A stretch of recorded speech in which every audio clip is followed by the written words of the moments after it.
So you're trying to tell me, Here we go. you're trying to tell me that, oh man. You're trying to tell me that Yardovich is a bad character? Who?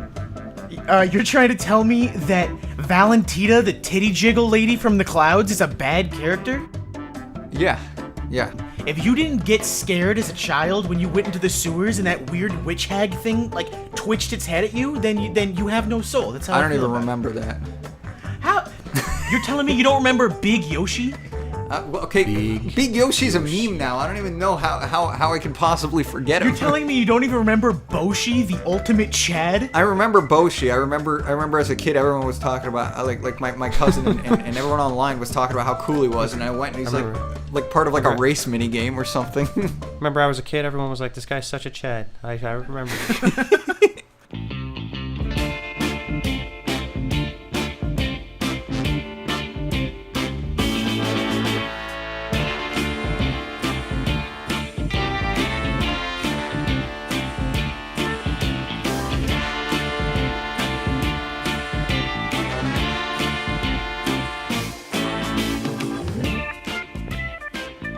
Hello, everybody. Welcome back to Pillar of Salt.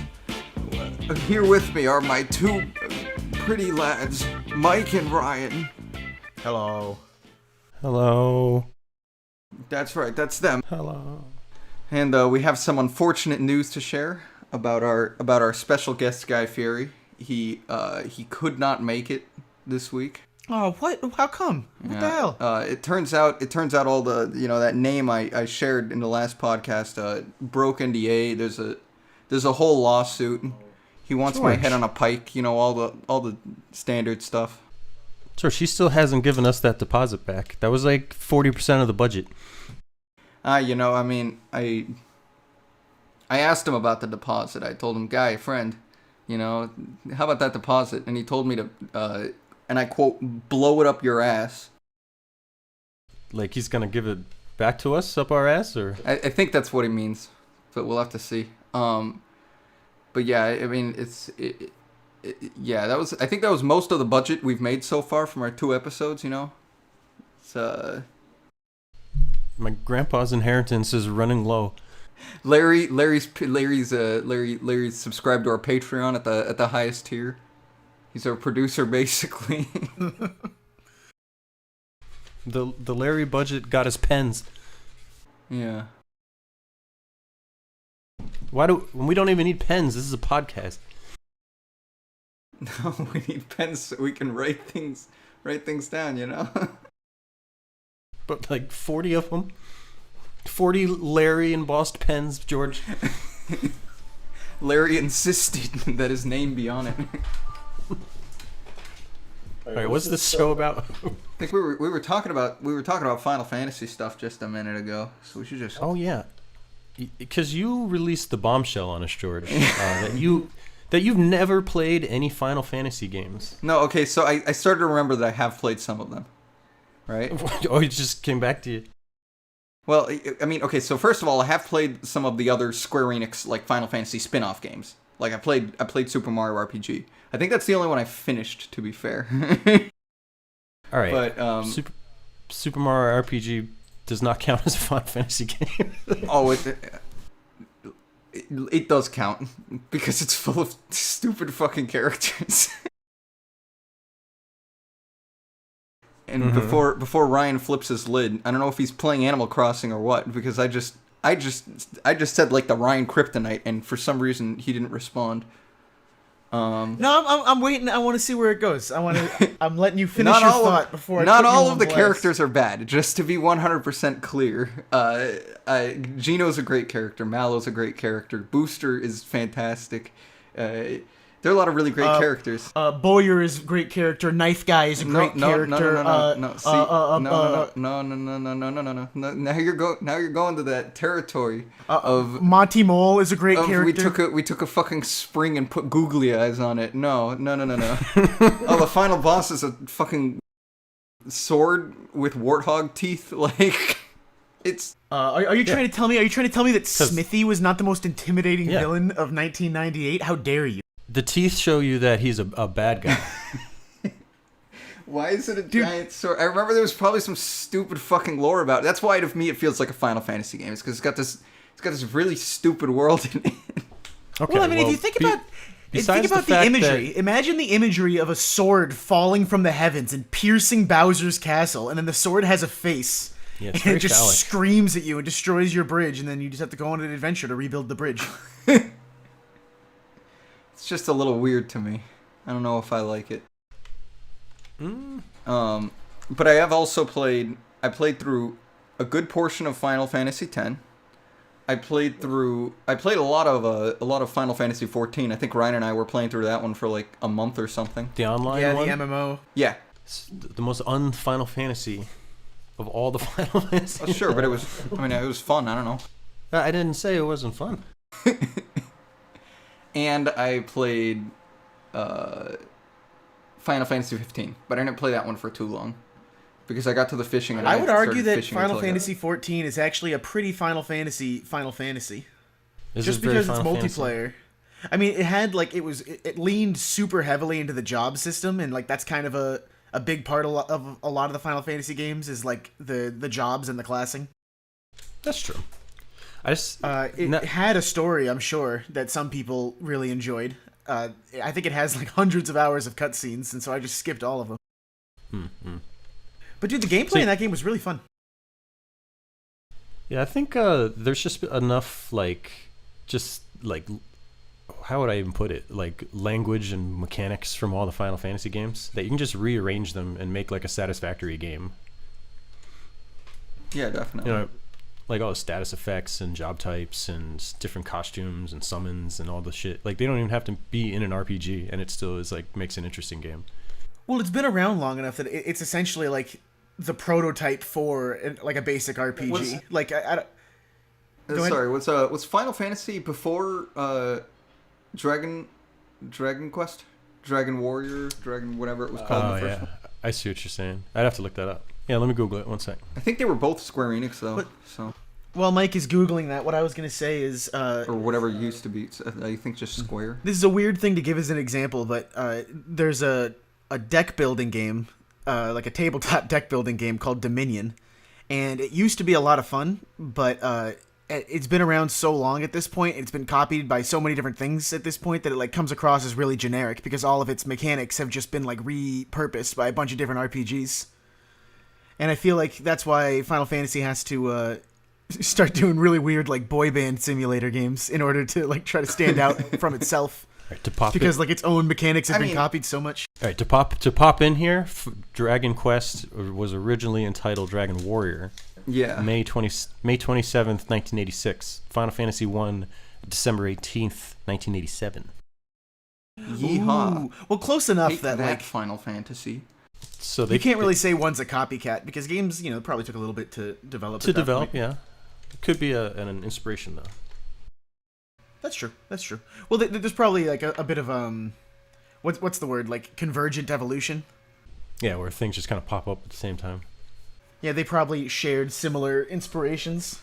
Final Fantasy 15 kind of appealed to me though because, like, well, for one thing, I like road trips. That's part of it. But the other thing is just that even just this sort of futuristic look to it that wasn't really common in the other Final Fantasy games, at least not from a glance, I thought was very interesting. Wait, in which one? Final Fantasy 15. 15. It just kind of looks more modern. It looks like it like you were saying, or what Ryan was saying. It looks like a K-pop group going on like a road trip. Well, the pros of that game, it's like old news at this point, but like they really did do a great job of making the characters feel like they had personality. In like just little things like when they're cruising around in the car and like having little bits of small talk, or like other times they'll just be like hanging out. Like Pronto will take out his little book and start reading it. Yeah, you like gather recipes and stuff. They're just the boys. It's a completely different mechanic, but yeah, you can do that too. The reason I didn't like 15 was purely the battle system. It was watered down to the point where it wasn't fun to engage with. At least in my opinion. I really enjoyed the sword mechanic, and I wish more games would do something like that, where you throw the sword and it teleports you there. That was fucking awesome. Oh yeah, that was really impressive. Anybody who played the game like all the way to the end, And I guess if they played the same way as me, that my major gripe with the battle system is the phrase "Hi there, opening." Oh, hi there, opening. Oh, yeah. Yeah, why didn't they give them more things they say as the story progresses? Dude, it's so annoying because it's like the best move that Pronto has. It's the first move that he gets, and he charges it up crazy fast, and so he just says it over and over and over again. It's like that Pro ZD video. I think that enemy got the point. I think that's one thing they did a good job of in the Final Fantasy VII Remake, is they took the 15 battle system and made it like a little more strategic to engage with. About which one? And the new remake they just came out with. Oh, really? Is the remake real time? Is it real time battle? Oh yeah, it's just 15's battle system kind of mixed with 7's, where there's you do the 15 style battle system until you build up a meter, and then you use points of the meter to use like menu stuff like summons and magic and whatnot. How is it so far, That's Mike? Is it better, worse, mixed? The whole chalupa? It's a completely different game than 7. So the only thing you can really compare are the stories, and so far I think they like rush everything out of the gate too much. But maybe when they're on like the second or third installment, it'll kind of settle into what it's supposed to be. Mm-hmm. We'll see. There's only going to be 2 installments, aren't there? Or is it going to be more than that? There has to be more than 2 if they want to add in all the content. Unless they're just trying to redo the story, then yeah, I guess they could just wrap it up in 2. I haven't beaten this yet, so I don't know how far they go with it. I remember hearing that they were just doing 2 parts, but I could be wrong about that. I wasn't following the game super closely. But I think that if my memory is correct, because I don't know much about the story of Final Fantasy, is that the first part takes place in the Midgar section of the game. Yeah, and from what I understand, that's the whole first installment here. It's just doing the Midgar section. I don't know what they're gonna pick. I don't know what they're gonna pick as the last boss, because if you play 7, when you exit Midgar, you do this like motorcycle sequence where you have to like run away from this boss and fight him as you drive. And that would be kind of a weird last boss to have. I think that could be a cool last boss if they built it up a little bit more. Do you ride the bike a lot in the original game? No, it's like one of 2 times that you ride the bike, I think. So what about in the remake? Do you ride the bike more than before? Oh, dude, I've gotten like 3 hours into it, so I don't even know. It's possible that they made the bike a little more part of the main like experience, so that they could make that final boss a lot cooler. That would be cool, but I just mean like from a what am I saying? From a story standpoint, it's not. It's like just like an inconsequential boss. It's nothing that like really matters. Yeah, I guess maybe it's possible that either they'll add a new boss or try to make that boss fit a little more into that role of, oh, this is a good final boss, you know. I think they're either going to try to not that you've played it, George, but remember the Turks, Ryan? Yeah. I think they try to make them like a bigger part of this. So I think they're going to make maybe one of the Turks battles, like the final battle of Midgar or whatever. Or maybe when you find Genova for the first time. I don't know. I guess that's all the question, you know. Yeah, I don't know. It's been a long time since I played 7, so I can't. It's hard for me to remember. Now, what matters for me, the part I haven't gotten to, is apparently they kept the whole cross-dressing sequence in. Where, if you remember the game, you have to go to several different quest locations to get various quality pieces of women's clothing. Like, for example, you can buy like the used panties out of the vending machine, or you can go to like the lingerie shop and get like the classy shit. And I'm wondering, are they going to keep the segment where I buy a women's underwear out of a vending machine and put it on, or are they going to switch this up a bit? Now here's my question, right? I didn't play Final Fantasy VII. After the whole cross-dressing segment is done, are you allowed to put the panties back on afterwards? No, unfortunately, you can never equip the women's clothing again. See, I don't think Cloud was into it. This is why they remade it. This is their chance to redeem themselves for that terrible mistake. I also am wondering, is after the part where you all reveal yourselves to have infiltrated his fortress, are you each going to stand on his bed while you threaten to destroy his dick in various ways? Like, are these things going to stay in the game? That only makes sense. It's So Larry, I'll give you the update next episode. Yeah. He's posting a lot of really mean comments in chat because you're not telling him right now, but I mean, no, it's the carrot on the stick. But yeah, I think we were talking about which are the best and worst Final Fantasies, and or just Well, real quick before we do that, Mike, I was wondering if you were to recommend either Final Fantasy VII or Final Fantasy VII Remake. Are you far enough in that you'd be able to make a choice there? Like, if I wanted to play one of them, right? Mm-hmm. For you, George, I would recommend the original Final Fantasy VII for sure. Okay. It is more of a George game than the remake can ever hope to be. All right. We'll see. I'll give it I a would go. second that. Okay. There's Wait. a lot more personality. You haven't even played the first one, though. I mean, the second one. Yeah, but I've looked at the second one. That's all I need. The worst part of the remake is the Barrett voice actor. Just sounds like they got one of the people off the Cleveland show who pretends to be black. and this motherfucker does not shut up ever. Hey, clown. Say, oh, Cloud, what? You ain't fighting for the planet, boy? Yeah, son. It's like, what the fuck? I can't do the Cleveland voice unless I'm specifically saying, my name is Cleveland Brown. I would prefer that voice. Oh, hey there, Cloud. Oh, Cloud. What they're doing to the planet is terrible. And so, speaking of the best Final Fantasy games, I'm very disappointed that neither of you have even begun to mention the actual best Final Fantasy game, which is Final Fantasy Tactics. Ooh, yeah. Do spin-offs count? Yeah, I'd say so.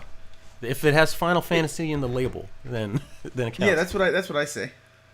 So if you like Crystal Warriors for some fucking reason, then yeah, that could be your favorite. And yeah, dude, the Tactics games, both the PSP one and the Game Boy Advance spin-offs, were like some of my like favorite grid-based tactics games of the time. They were so good. I remember I started playing it with Mike one time, and there was just so much going on, and Mike was just like, yeah, some of the missions in this game are just so hard, and I'm just sitting here like, this game, if I play this game, it's gonna ruin me. it's gonna turn me into a husk. I think it's like 100 hours long and stuff. It's just like... Which one? Tactics, the original? Yeah. There is one specific mission where you fight on like a roof against a couple assassins who turn out to be demons and all this shit. Yeah. And if you accidentally saved right before this battle, you can like end your game here. Because it is so hard, and if you're not ready for it, there's no way to go back. And it will just basically just be a brick wall, and you just have to restart. And it's like not in the beginning. It's like well into the second disc. Yeah, the thing that I loved about that game is the whole the faith and I can't remember, bravery. Was it faith and bravery? Faith and bravery, right? Or courage or something. Yeah, like that. okay. But yeah, and like the fact that you have your offense and your defense on the same stat, you would think it wouldn't work, but they pulled it off pretty well in there. For me, part of the reason I have so much trouble getting into tactics games is because even though I like your strategy games, any of these like grid turn-based army versus army things, is I like the battles themselves, but I am so bad at making a team. My expertise does not go further beyond like pit people. If it gets any more complicated than pit people, suddenly I'm like, I don't know what the fuck to give this guy, and I feel so concerned about it. It's something, Disgaea does it way better than Final Fantasy Tactics. It just explains what the character is all about, so you understand like what groups to make them in. Well, Disgaea, you also have the luxury of being able to just put, like, you could do whatever you want in Disgaea, and you can make it work if you just do it. And Disgaea came out like years and years later, so I can't say that it's better or whatever. Final Fantasy Tactics like made this genre.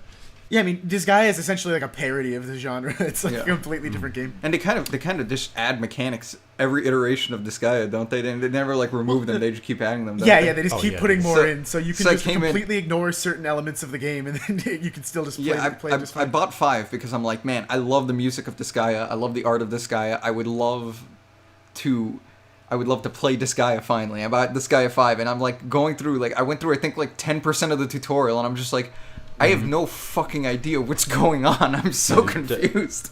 Disgaea is like the monster hunter of tactics RPGs. Yeah. I think for me, tactics are better off if I'm like playing with a friend or something. I would say that Disgaea is like the Dynasty Warriors of the tactics RPG, where it just keeps getting bigger and bigger and bigger, you know? It's like 144 weapons or some ridiculous. Well, because like in Disgaea, you have like the original meme of Disgaea was you had this like tower system, and the whole idea was like, oh well, what if you could pick up an ally and throw them, and what if you could pick up an ally that was already picking up an ally, and like that was the whole meme was just like taking this like stacking your team to just insane heights, pun intended. But yeah, and how they could like the guy at the bottom hits him, and then the next guy hits him, and then the next guy hits him. Yeah, all having the way all to the these. top. Oh, dude, and like that alone was a really fun mechanic, and that it was enough to carry Disgaea originally, But then like they add in, oh my god, how many things have they added in? Like there's like you can add monsters to your team, and you can mount the monsters, and then you can turn the monsters into weapons, and then use them as weapons, and then you can go inside of the weapons, and there's a whole dungeon in there that you can get to the bottom of and beat the boss. Talk about the progression. I mean, no game has ever pulled off infinite progression like Disgaea. It's like actually overwhelming the amount of progression that there is in that game. Well, what is it? You get your character up to level 9,999, but then you make them rebirth into level 1, and their stats carry over to some degree, and then you just do it again. Yeah. But it's not just it's not. But see, that's like a basic level, rebirthing your character. But like, you have to level up your to have a truly powerful character. You have to level the character up to max, but then also level all of the character's items up to max. But then while leveling the character's items up to max, you find like secret better items with new effects, and then you have to like capture different items that have like different spirits attached to them, and then transfer their spirits to your items. And like the level of steps to have it's impossible. I don't even think you can actually have a truly maximum power character in that game. There's always a stronger character. Dude, I had a friend who loved Disgaea, and he had thousands of hours in his fucking file, and I just saw these 99999s everywhere, like everywhere. Yeah, dude. I think the funny thing is too is that the universe of Disgaea like supports the gameplay. Is that there's all these demon lords that are super powerful because they spend all their times going into the bubblegum and beating like 100 levels and shit, and they run into other demon lords that are just more powerful than them, and they like consume each other, and it's like this infinite amount of universes. It's like just like the game. I want to talk about a few of the things that Disgaea does that are a little underappreciated. Number one, random name generation. Having names like I ate the bones or casual slanderer. Good old top tier random names. Number two, being able to change the colors and voices of your units. Just like for any tactics game, being able to slightly personalize them like that, give them a little bit of make them matter a bit more. I had a little witch girl named Zammy, and she hung out with a giant dragon named Big Zam because the dragons give a bonus to mages, and it was just like, you can have it's just more fun. Give them personalities. Mm-hmm. Yes. And don't the characters get like affinities to other characters? Yeah. That's their like version of the support system, essentially. Mm-hmm. Yeah, that was a great game. And one of the things I love about the game is that all the main characters have like some like super Dragon Ball Z move that they'll just like bust out and like Kamehameha the level and shit. See, I like it, but the problem is I don't like this was actually especially if you bought like the 5 complete edition where you had like all these DLC characters where it's like every single main character from every Disgaea before now. It gets to the point that like you either have to not use all this content that you have that you want to use, or your entire party is named characters, and then like you don't get to use any of the monsters you captured, you don't get to use any of the like created units because everyone is a named unit. I think they could easily fix that with, how in some RPGs like Chrono Trigger and stuff, they'll just hit you with a situation where you have 2 parties going on this like different quests. Mm-hmm. So I think they could easily do it with that. Is like they make it so, okay, we've reached this part of the storyline, and now we got to go to 2 areas at once, and we need 2 different parties to do it. Because now it would be like, okay, this scenario is like A team, this scenario is B team, and you just go back and forth. Yeah. I mean, see, I would want to see it a lot more in terms of like the actual missions that you're playing on, where, like, what am I trying to say? I would want to see more variation in the strengths and weaknesses of individual units, to where you would see a certain map and you're like, oh, I need to bring like 4 healers to this map because of the way it's set up. See, wait. But that's, I don't know. It depends on the game. But that's part of the issue I've had in the past with games like Fire Emblem and even the most simple tactics games where... What? Well, as soon as you have to do stuff outside of battle, I start getting confused. I'm like, what do I do? Am I doing the right thing? And part of No, what I don't. hurts, I don't mean outside of battle. I mean like having certain. Well, because like Fire Emblem's the prime example of this kind of problem is what I'm saying. Where like you have your team of here's my 10 dudes that come on missions, Yep. and here's my extra 2 dudes that come if they let me bring 12 dudes instead of 10. Yeah, like well, you I would guess- never rotate somebody out of your A team I guess just that's- because like the setup of the map. I think that's part of the problem. Is what I was talking about. Is that I always feel like I was playing through Sacred Stones and I had like 20 units or something like that. Like bring 10, and I'm like, which 10 should I bring? Like I don't want to just bring my 10 highest, and so I usually bring the lower ones to try to level them up. But Well, I don't that's even know that's if a there's fool's benefit errand. to that. There isn't a benefit to that, and that's the problem. Is Yeah. you're much better off just leveling up your main dudes. So I wish that there was a bit more shared experience in games like that, and then specifically, I wish there was more scenarios that were kind of weighted in a certain way, like scenarios that had a whole lot of archers. So if you turned all your units into flying units, you know, you would actually have to bring other guys. Something I almost never like in games, and I enjoy it to an extent. I think in like with certain limitations it can be fun, but I hate having a team of units and trying to kind of keep their levels balanced. I despise it. And there's a couple of reasons for it. The first one is that I'm never like anytime I look back at my team, there's always some dude that's like 3-4 levels lower. I'm like, now I gotta level up this guy. But the second part is that my favorite unit, I never get to use them because they always get over-leveled because they're always the one Well, I feel like you're creating the problem yourself. Why not just Kind of. abandon the shitty unit?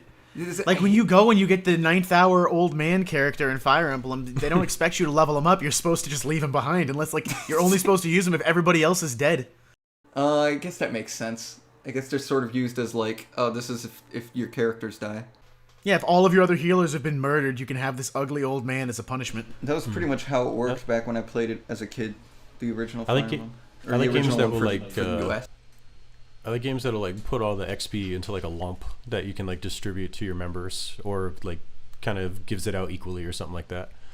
Honestly, one of my favorite Fire Emblems to this day is still Path of Radiance, the Ike one for the GameCube, and it's for that reason. There was no way to grind for EXP. You had a limited number of missions, and doing the missions would give you a certain amount of EXP to a pool that you could then allocate to any unit that you wanted.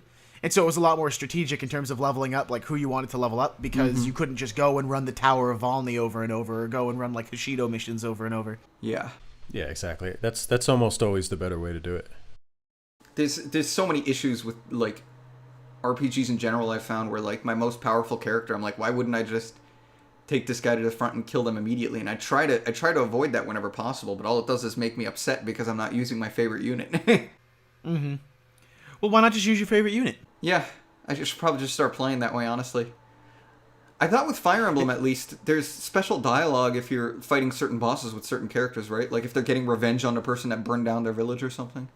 Yeah, you want to like, have somebody go and kill their own brother and things like that. That's the best way to do it. So, Oh yeah, yeah. I like that Fire Emblem gives you unique dialogue. They do really good with that. Well, and the old Fire Emblems were a lot better about this too. The new ones don't really do this anymore. They kind of, I wouldn't say hold your hand, but they just make it a lot harder to fail. But in the old ones, there would be certain units that like wouldn't join your party unless you brought certain characters to the mission and then talked to them with that character. So you actually had to pay a little bit of attention to be like, oh yeah, maybe this guy could convince them to join my army. yeah, it was Yeah. pretty clear even as a kid that a big part of the experience for Fire Emblem was like playing the game over and over and over and over and like trying different units and trying different interactions and stuff, slowly finding everything. And dude, that's the problem with Fire Emblem Three Houses, is that like I've played that goddamn game for like 80 hours. And I've only beaten one house. I like just finally beat Golden Deer House. And like I want to replay Golden Deer House before I even play the other houses. Like how am I ever going to play all the stupid houses in this story? They made it too big. It's too damn big. Mostly it's just the cathedral stuff. They honestly, like somebody like me who feels the need to min-max in a lot of games, I have to go and run around the monastery and talk to everybody and see the dialogue and collect all the items they give me and get the little tiny support bonuses, but like it takes so fucking long, and like I just want to do the battles. Dude, yeah, and that's such a big reason. Like Fates felt to me like they were constantly obligating me to like pretty up my town and do all this other extra stuff like crafting them weapons and stuff, and I'm like, I just want to fight. Well, I mean, with Fate specifically as well, there's like two different difficulties. There's like playing the game alone difficulty, and then going to online villages and stealing their skills difficulty. Mm-hmm. Yeah, exactly. And there was that thing too. And I don't remember if you could opt in or out of that, but I remember at least a few times people came to my village and just destroyed everything, and I'm just like, I don't know what I'm supposed to be doing here. I don't really want to do this. I mean, for the record, though, if you're playing Conquest on Lunatic, that is absolutely balanced, assuming that you're going online and making absolute god units, because I swear to God, you cannot beat that. you cannot beat that vanilla or whatever. Fire Emblem's mechanics are too rigid to even have a hard mode, because it makes it so where you just have to restart the level over and over again because there's just one optimal way to do it. Well, and have either of you... That defeats the whole purpose. The three have either of you houses played Conquest? adds a rewind mechanic. Oh, the rewind mechanic is actually really good. Have either of you played Conquest all the way through? No. I played some of Birthright. I think I played through like 20 chapters of Birthright, and I was like so tired of it because there was so much shit going on. I'm going to spoil the mechanics of the Conquest final boss just a little bit. Sure. So essentially, you have to get to the guy. He's down at the end of like this gauntlet of enemies. And every single turn, like you have like 10 units on the map, and I can't remember exactly. I don't want to lie to poor Larry, but I believe it's something like 12 units per turn spawn. And every single one of them takes more than like 1 unit to kill.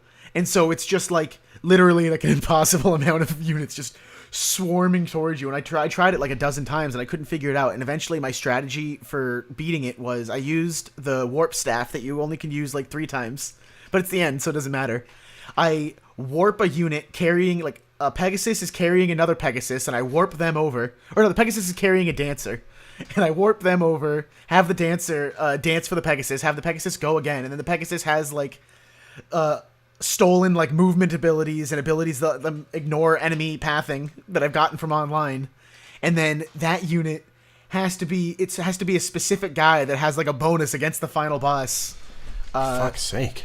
Because I can't just use my normal Pegasus because they're not strong enough to kill him in one hit, and they have to kill him in one hit, because if they don't, they're standing over there surrounded by all the enemies. And so I had to just go and do this ridiculous setup to go and beat, and eventually, after doing it, I'm like, I went and I looked it up online, and that's just like how everybody had done it. They're like, oh yeah, you just abuse pass and movement, and like it's the only way. There's no way.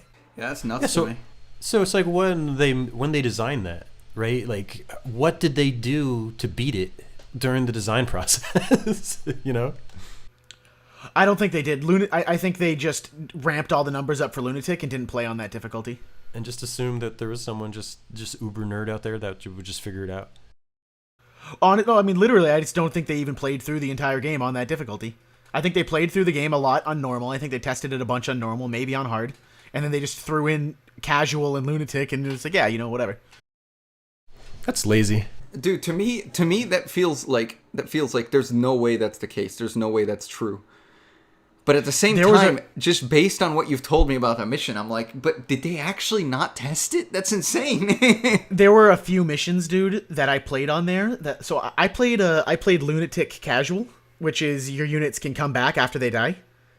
I truly believe it would be impossible to play Lunatic Classic, where your units are permanently dead. There's a mission on there where every single unit on the map, it's like all flooding back to me now. Every single unit on the map, and there's like 30 of them or something. They're all ninjas with like bonus move range. They all hit twice, have a chance to kill you instantly. Every time they kill you, they negate your defensive skills. So even if you have the skill that makes it so you can't be killed instantly, you can be killed instantly anyway. And then they also damage you automatically.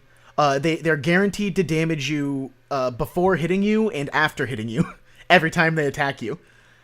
So if 3 of them hit you, I'm probably explaining it badly, but essentially if 3 of them hit you for 0 damage, they will kill you. Because they'll go up and hit you for like 7 guaranteed damage, 7 guaranteed damage, just over and over and over again.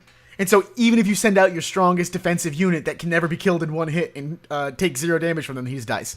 And I'm just sitting here, I'm like, how do you beat this mission other than just having a slugfest with these ninjas where you go and you kill as many as you can, and then they kill you, and then you kill as many as you can, and then like, I beat that mission with literally 1 unit remaining. with like 7 HP, just like the lone survivor in Yeah. a pile of bodies. It was ridiculous. For me, I just got to a mission where I came back to the game later on, and I'm just like, well, let's give the next mission a look. And I went in, and there's like 8 of my guys, and then there's like 1,000 people just hidden within the forest, and there's more spawning every turn. And I'm just like, man, fuck this. I don't want to play this anymore. Now, what do you think creates that scenario in games like this? Because I noticed that this is a quality of just this genre of game, where you get put into like an unwinnable situation, basically.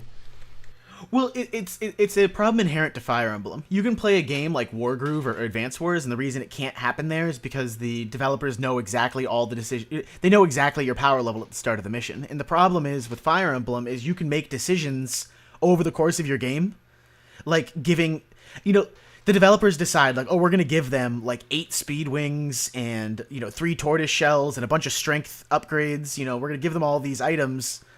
And if you just misallocate those items, and you're just permanently weaker, Yeah. And if you like misallocate your experience, you're permanently weaker. Especially in the newer games, but even in the old ones, like you've always had some amount of control over like who gets to upgrade and when. Upgrading your units at the wrong time, eventually it makes sense. You have too much control over your own balance, and you end up, if you're a bad player, you become a worse player by like, not only are you not great at the tactics and so you're having trouble, but also your just team is naturally weaker, and so you're playing on a harder difficulty essentially. There's kind of just a very big gap between a good Fire Emblem player and a bad Fire Emblem player. And that in itself can cause real concerns. It's a thing I've seen in some games. It's the snowballing essentially. I think that effect just expands to like the whole tactics RPG genre. This is the same thing like XCOM or something like that. If you It's only when you get to resources keep and kill your experience. guys. Because it's the same as an XCOM. As long as you keep like the more you win in XCOM, the stronger your guys get. And eventually, if you can get a squad, I've done a run of XCOM. Whenever we talk about XCOM, Larry, we're always talking about XCOM 1 because XCOM 2 literally doesn't run on anyone's PC, and so it's just not not really a playable game. NASA's still I've done runs of deciphering the XCOM strategies.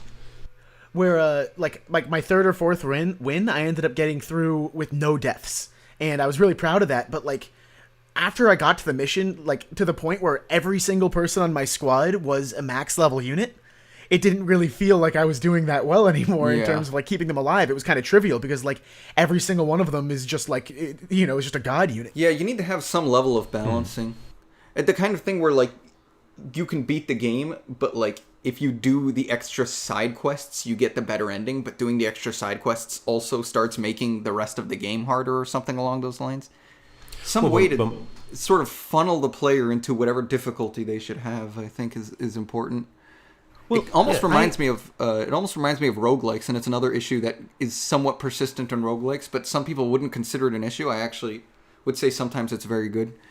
So here's the problem: is people will go and look up, and I've thought about this a lot for a game like XCOM, like. So you could really improve that, let's say, in a game like XCOM, if after a mission where your entire squad is wiped, if they go and they create, a quote random event where another foreign government like sends you a really good soldier or two. Yeah, exactly. Especially considering XCOM has so many random elements, they have a lot of opportunities to help you catch up or make things worse for you if you're doing too good or too bad. But the problem is, how pissed would you be if you go and you're going onto the XCOM wiki and you're like, what the fuck? How come I keep getting this like this ridiculously hard assassin mission? And you go and you find out, you're like, oh yeah, if you get an S rank on 3 missions in a row, it fucks you by giving you this really hard mission. That's and so true. you have to intentionally tank a mission. I'd get really mad if I saw that. And that's why I think part of it has to be that they sort of try to attract you to it, like almost like it's optional by being like, there's a really good reward over here. Oh, look at that, and you're like, oh, some of my units might die, but I really need that reward, or it gets you a better ending or something like that. And so it's XCOM's great about inherently having that. They have like the danger missions where it's like, this is a threat level high, but you'll get a scientist. Well, once again, going back to Final Fantasy, right? The optional bosses. You see this big freaking monster or whatever hanging about, but it doesn't chase you, and no one tells you to go fight it. And then you go fuck with it, and it just like wipes you. They could do the same thing in tactics RPGs, right? They put like some optional boss or scenario or whatever that you have to take out, and you got the option, like George said. Yeah. Even if a guy or two dies, you get the legendary Buster Sword or whatever. I mean, it doesn't even necessarily need to be random. It could just be that like every time you play XCOM at day like 20 or whatever, the gargantuan behemoth appears, and it's just like, oh, you don't want to fight this guy, you don't want to fight this guy, and it isn't until you get to that point with a really good team that you're like, okay, I'm gonna try to take this guy down. And he like wipes half your team, but you manage to take him down or something, you know. In XCOM specifically, it would be sick if you're on a mission and the behemoth shows up and the guy's like, Commander, you've got to get your troops out of sight now. Oh yeah, there's a lot of cool. Or you could choose to engage it. Yeah, that'd be sick. That would be cool, but wouldn't that exacerbate the problem, George? Because like, yeah, you're sacrificing your troops to kill this guy, but like theoretically, if the player is willing to do that, it's because whatever reward they get from killing the behemoth is going to be really, really good, and is going to make the rest of the game probably like even easier, right? There are ways to make some things better in some ways, but not better in other ways. So, for example, like maybe it's a really good gun that gives you perfect accuracy every time or something crazy like that. And that's a really good bump for your main guy. But in addition, what am I trying to say? But the trade-off is that if you lose half your team, that extra gun makes your main guy much better, but it makes your overall team a little weaker, and you have to start building up new guys to try and catch up before the final boss. And of course, a lot of it is going to be balanced, and I think that it's actually a problem that persists in a lot of games, and not just tactics RPGs, not just roguelikes. So two big examples: I recently beat Breath of the Wild, and then I recently beat. It's about time. I recently beat Bloodstain, and I don't think this is an issue that's exclusive to both of them. It's very common in games where, I mean, ProZD made a video about it. You know, we'll keep name dropping ProZD, where you do all the side quests, you collect all the eggs, you do all these stupid little memes, and then you get to the final boss, and the final boss is easy as pie. And this is especially the case if there are optional bosses that are harder than the final boss. So you think the final boss should scale to your power? See, you say yes that, and but no. I gotta disagree. I gotta disagree, because the problem is, if we want to live in a world where we're sharing space with normies and we're letting them play our games, we have to let them win our games, but we also have to put bosses in the games that are fun, that the normies don't have to play against. See, here's my proposal, and I'm going to use Breath of the Wild as an example, because I think that's the exact reason hidden stuff exists. I'm going to use Breath of the Wild as an example. Is that I have no problem. I think it makes perfect sense, and it works really well that in Breath of the Wild, you beat the 4 guys, and it makes the final boss easier. I think that makes perfect sense. But I also think that after beating all 4 bosses and doing all the shrines and stuff, I'm at the point where I'm like, man, like, I have gotten so much better at this game. I kind of want, like, I fought Ganon, and after I was done, I was like, man, I kind of want to play it with the other guys, you know? Well, I kind of want to fight all the blights again, like I would have had to if I didn't fight them. I totally agree with that. And I think that what they should do, and I think what more of these games should do, is have a good ending, but also have like a secret best ending, where it's like, oh yeah, if you did all the shrines and you beat all the you got all the ultimate beasts or whatever, and you got every Korok seed, and you're fighting Ganondorf, and you shoot a guardian arrow into his eye or something like that, or it's something, it like triggers the secret boss. Only I have the brains to rule, Lilat. Yeah, and if you oh lose... my god, dude, Star Fox is the best example of that you can give. Holy crap, Star Fox 64 is so good. Yeah, and like always let the player beat it, you know? The player has earned the right to fight a weaker Ganon, but I think that the player has also earned the right to fight a super hard Ganon, a Ganon that's even harder than the one you fight at the very beginning, you know? No, I totally agree. Imagine if you found out, if like you're playing Breath of the Wild for like the 7th or 8th time, and you've just really gone ham on it this time, done like all the things, done a crazy path, and you find out that all the other Ganons you've been fighting were actually robot reconstructions of Ganon. But this one is the real Ganon, and the ghost of your father has to help you defeat him. Yeah, that'd be sick. Yeah, dude. Best ending. Star Fox is a good game. Yeah, then Star Fox... We should have a whole episode just about Star Fox 64. I love Star Fox. Dude, we don't even... I mean, Nintendo knows how good Star Fox 64 is. Star Fox 64 is so good that Nintendo has made it like 3 or 4 times. Yeah. Right? And they make it, but they refuse to make it like the way they used to make it. Just to always tease you. I thought 3D was good. Star Fox 3D was literally the exact game. It was just a port. It was just a port, but I thought it was good. It wasn't like a bad remake. They're bad remakes. In that they changed nothing. It was in fact a good port. I think they had motion controls that worked. I mean, okay, even but that why is would you use asking them? too much sometimes, though. That's the problem.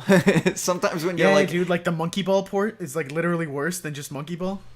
yeah, I don't know why. I don't know why you immediately went to Monkey Ball, but yeah. I don't know. Because I wanted to buy don't Monkey know Ball on why- the Switch, and I was mad. I want Monkey Ball on the Switch.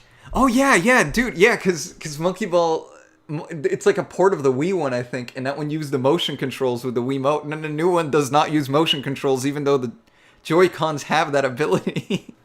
Yeah, dude, it's ridiculous. How could you play Monkey Ball without motion controls? Oh, you definitely can. I think the first one was on like Dreamcast or something, wasn't it? Yeah, I played the most of my Monkey Ball on Dreamcast. I feel like it's like once you have the motion controls, you can't go back. Yeah, why get rid of them? I agree with that. Yeah, that's true. I agree with that. People pretty much agree it's a crappy port. I mean, dude. Oh man. Speaking of which, man, Superstar Saga. You guys know Mario and Luigi? Have you guys played the Mario and Luigi games?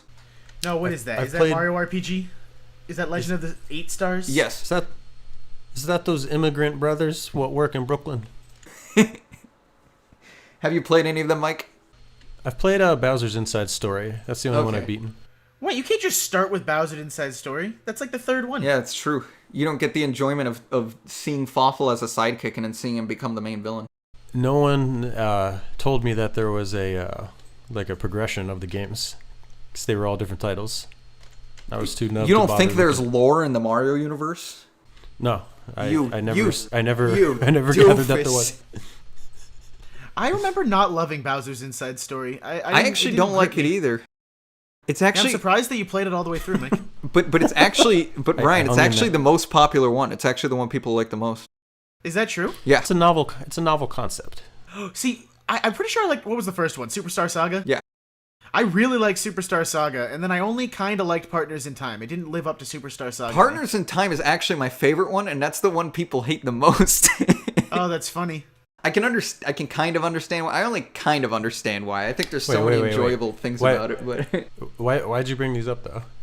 oh yeah, so Superstar Saga, they did the remake, and they first of all remaking a Game Boy Advance game for 3DS when like Superstar Saga didn't look particularly ugly. It looked good.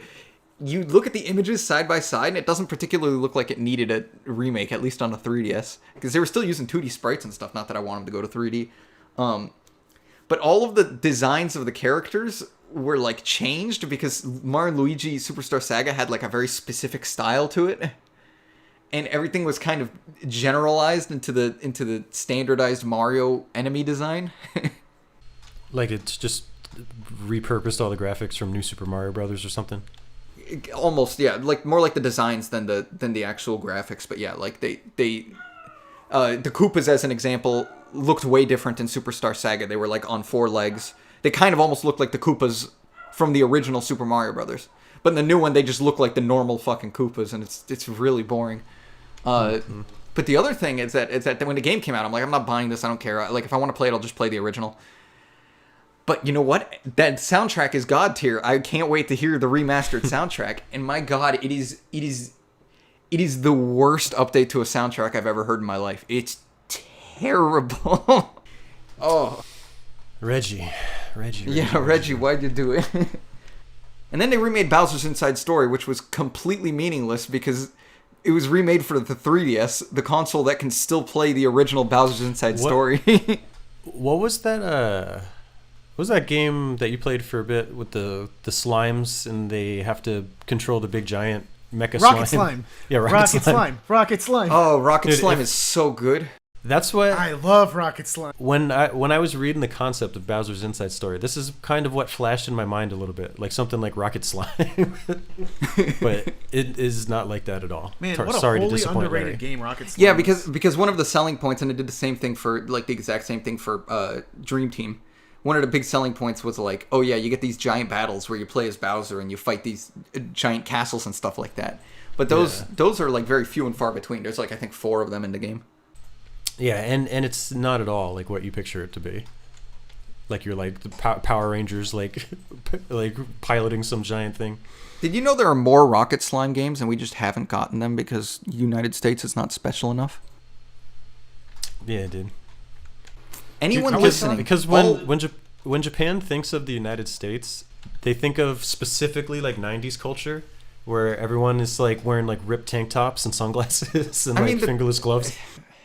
The terrible thing is that they're almost right. A bunch of these games that I wish could get localized that didn't, I'm pretty sure they would have fucking failed. And it sucks. It really sucks. No, but yeah, anybody who's listening, if you have a Nintendo DS and you haven't played it, which almost definitely you haven't, it was kind of a cult classic, very hidden gem. Dragon Quest Heroes Rocket Slime is one of the best games on the DS. I say this with complete confidence. It's amazing. Pick it up and play it. I guarantee it's giant robot battles. It's so good. Well, you play as a little Dragon Quest slime, just a little blue slime boy, and you have to, you're like a tank operator. You're going and grabbing ammo and loading your cannons, and you have to go and find more like powerful ammo. And you're like, and you're like fighting a strong opponent. You're like, oh, time to bust out the big bullets. Yeah, exactly. They it's shoot a lot your of fun. they like shoot your engine, and you have to go fix it and stuff like that. It's so much good stuff. It's the little tank command, ship command game, but you play as a slime. Yeah. It's beautiful. And dude, and you can go into, you're like, oh no, I'm out of artillery. Or instead of loading artillery, I'm just going to jump into the cannons. I'm going to fly to the enemy ship and I'm just going to bust their shit up. It's so good. It's so good. All right, George. I've let you get away with it long enough. Uh-oh, here we go. So you're trying to tell me. Here we go. You're trying to tell me that, oh, man. You're trying to tell me that Yardovich is a bad character? Who? You're trying to tell me that Valentina, the titty jiggle lady from the clouds, is a bad character? Yeah. You're trying to tell me that Todovsky, the master composer, is a bad character? Is he a toad? Oh no, he's the frog, isn't he? He's the frog guy. You're trying to tell me that Croco, the dinosaur wearing a top hat that steals frog coins, is not a memorable and amazing character. I'm going to tell you the fact that I don't remember most of the characters you're telling me means that I don't think they're great characters. He's just that Cajun guy from Ninja Turtles. You know what I'm trying to say is, dude, all I'm trying to say is if you're trying to tell me that Super Mario 7 Stars doesn't have some of the most off-the-wall, memorable characters in terms of enemies and stuff, you're just wrong. If you didn't get scared as a child when you went into the sewers and that weird witch hag thing, like, twitched its head at you, then you have no soul. That's how I feel. I don't even remember that. How? You're telling me you don't remember Big Yoshi? Well, okay, Big Yoshi's a meme now. I don't even know how I can possibly forget him. You're telling me you don't even remember Boshi, the ultimate Chad? I remember Boshi. I remember as a kid, everyone was talking about, like my cousin and everyone online was talking about how cool he was, and I went and he's like part of like a race mini game or something. Remember, I was a kid. Everyone was like, "This guy's such a Chad." I remember that. No, dude. I mean, so like this was the original game, George. This was the original game where you're just going around, you're hanging out, you're playing as Mario. You're like, oh man, I can't wait for some cool Mario characters to join my team. No, a frog joins your team, and he's not a frog at all. He's a little white blob. Oh no, a weird doll joins your team, and then fucking Bowser joins your team, George. Yeah, and then he picks up Mario and he throws him at the enemies as a weapon. You're telling me that's not Soul? That's the twist. I never said that wasn't Soul. What? Name one thing that Paper Mario has over Super Mario 7 Stars that's not a waifu. Let me tell you about Paper Mario. I'll wait. It can't be a waifu. Thousand Year Door is kind of like if you... I mean, Mario RPG is kind of like if you took Thousand Year Door's characters, if we're talking characters specifically, and you replaced half of the characters with Flurry. That's what it feels like to me. How dare you? Flurry and occasional Koops. Paper Mario is like if you took Mario RPG, the classic. I don't know what to call it because you can't call it RPG. There's too many. I guess it's 7 stars. It's like if you took 7 stars, you replaced every character with Chancellor Toad because all the characters are just Toads, George. That's what Paper Mario is now. They're all just Toads. Oh my God! Now you're just trying to hurt me. It's true. Oh man, no! I'm starting to see. It's starting to get to the point where like everyone who grew up with Sticker Star is now getting like in their teens or so, and they're now like maybe a little older than teens even, and they're now going online being like, Sticker Star didn't deserve the hate. It's actually a pretty good game. And I'm like, Sticker Star is not a good game. Sticker Star is not even an okay game. Sticker Star is fucking garbage. Yeah. Sticker Star is one of the worst games Nintendo has ever put out. You want to really have your heart be broken even more than that, George? That's a really important generational issue.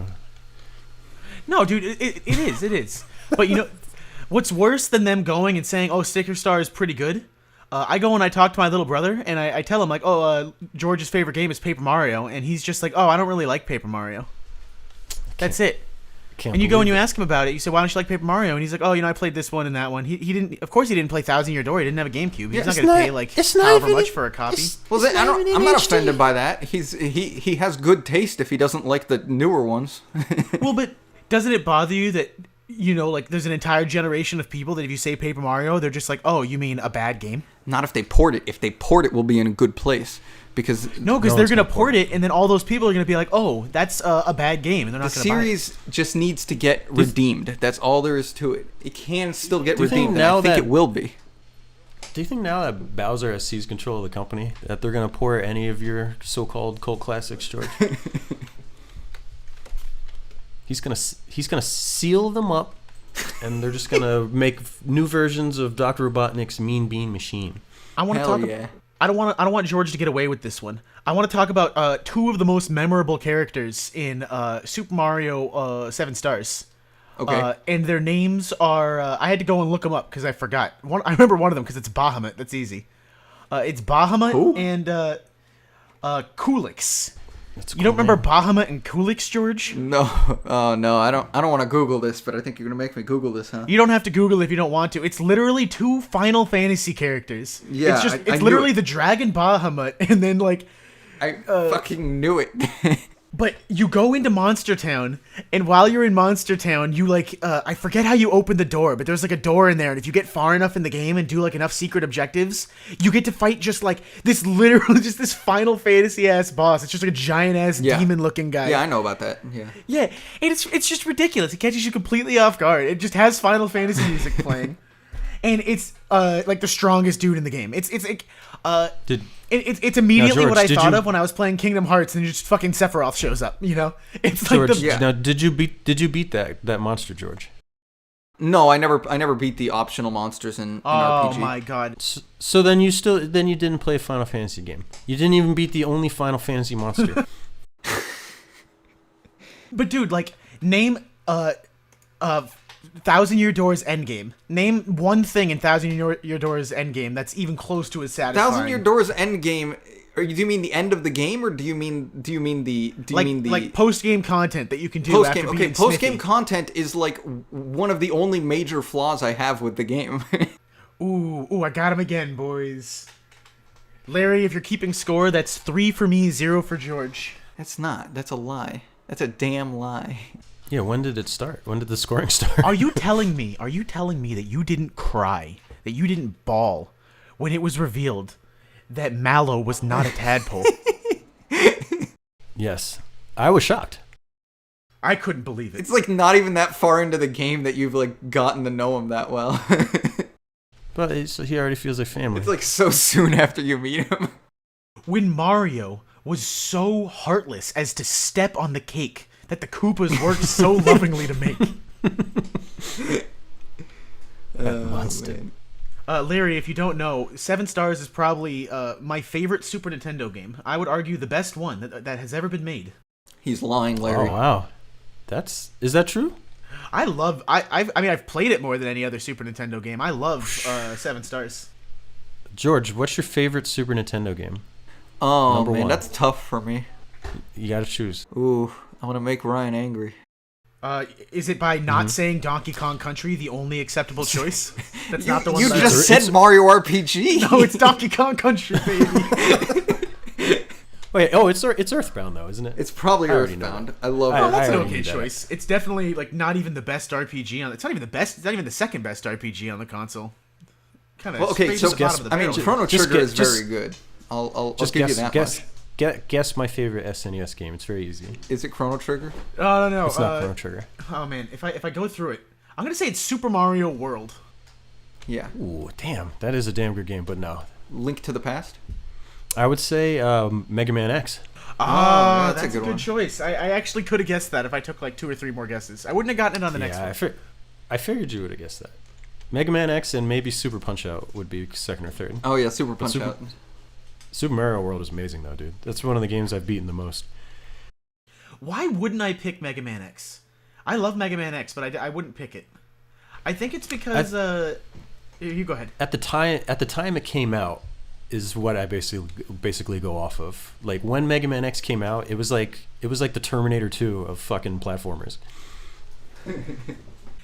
See, I don't know. I liked it. It was like the best Mega Man game I had played, but it was still just a Mega Man game. And like, don't get me wrong, like I loved we played a lot of Mega Man X, and like specifically all the little the most memorable sections are all the ones where you're surfing around in the mines on the little pointy carts and like finding all the armor pieces. Mega Man X added a lot to the Mega Man formula though, compared to like the NES one. Yeah, dude. I mean, well, finding the hidden armor pieces, Yeah. finding the Dr. Light pods that give you new moves. There were some secrets. when I was there were but a some wee, secrets in awesome. like the tiniest of lads, I had a Game Boy, and on the Game Boy I had Pokemon Blue, I had Unbranded Tennis, I had I had like a little Top Gun racing game, and then I had Mega Man, and that was my entire library, and I played a shit ton of Mega Man for the Game Boy. And so I guess I was just burned out by the time I played Mega Man X. Yeah, that's possible. A little burned out 9-year-old. I can understand that it can feel repetitive to some people. Well, that's why I call it Terminator 2, is because Mega Man X takes the initial Mega Man formula, 8 levels, boss powers you get, some are weak against others, it was like rock, paper, scissors kind of deal. And then it just like improves upon every single aspect of the game and gives you new moves. And that's what I call just like an amazing sequel. I think to date, my favorite Mega Man game is still Battle Network. Oh, you went there, you rascal. I love Here I am about to say my favorite Mega Man game, trying to stick to the mainline series, and you pull in Mega Man Battle Network 3 White Edition. How dare you? Damn right. Which Mega Man Battle Network? You have to pick a specific one. I've only played the first one so far, but I need to get back to them. I was I'm gonna sorry, hack them into did my you mean to SNES. say you only played the worst one so far? I misheard you. Oh, that's good. It's good if it's the worst one, because that just means they're going to get better. I mean, actually, I'm going to say 6 is the worst one. It's like a completely different game at that point. I mean, the reason... Now, I think what the reason... is different in the Battle Network one? Because I've never played any of those. Battle Networks are not even like a side-scrolling shooter.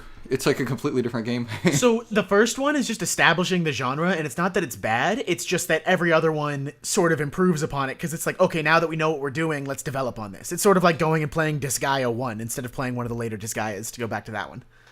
Right. And so the reason I love 3, because 3 is the most advanced. 2 is essentially... I was just about to say 2 is just 1-2, but like, of course it is.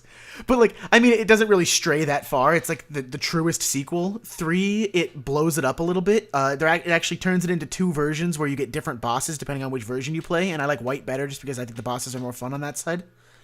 And that's where it's like the perfect...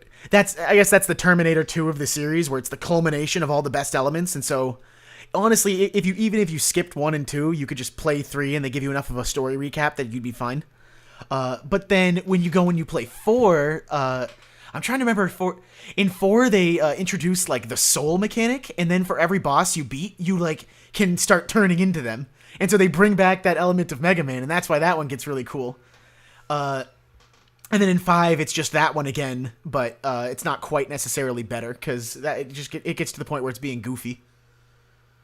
But I love both of them anyway, and like specifically, Larry, if you never played Mega Man, the way it works is you have a deck of chips, and you preset like a deck of cards, and you use the cards to do attacks in the game. But then when they add the souls, it adds this additional restriction to deck building, where using certain types of chips in certain combinations will allow you to turn into a super-powered form where you're like, instead of just being Mega Man, now you're Guts Soul, where you're like a hybrid half Guts Man, half Mega Man character.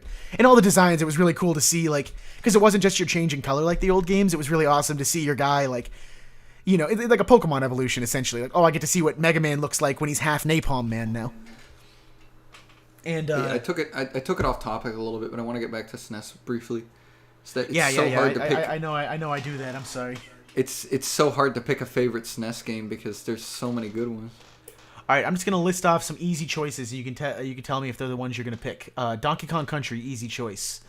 Good game. The original Mario Kart, bam, easy choice. I don't think anybody would pick Mario Kart for their SNES as their favorite SNES game. It's like I've seen people say like, "Oh, that's my favorite Mario Kart game," and I'm like, "You're full of it. You grew up with that game. You that's the only reason." What would I pick? Tiny Toon Adventures Buster Breaks Loose. Of course, the crowning king. Look, you're gonna laugh because the title, that's like unironically actually a pretty good game. That's good. Arrow the Acrobat, a pretty good game. The original Bubsy, the man, the myth, the legend. Yeah. No. Now I'm just trying to picture my SNES mini library. No, just because I know you're saying that unironically. Say which one? Bubsy. Dude, I played. Oh man, that's my secret shame. Is me and my sister, we played so much Bubsy and we really liked it.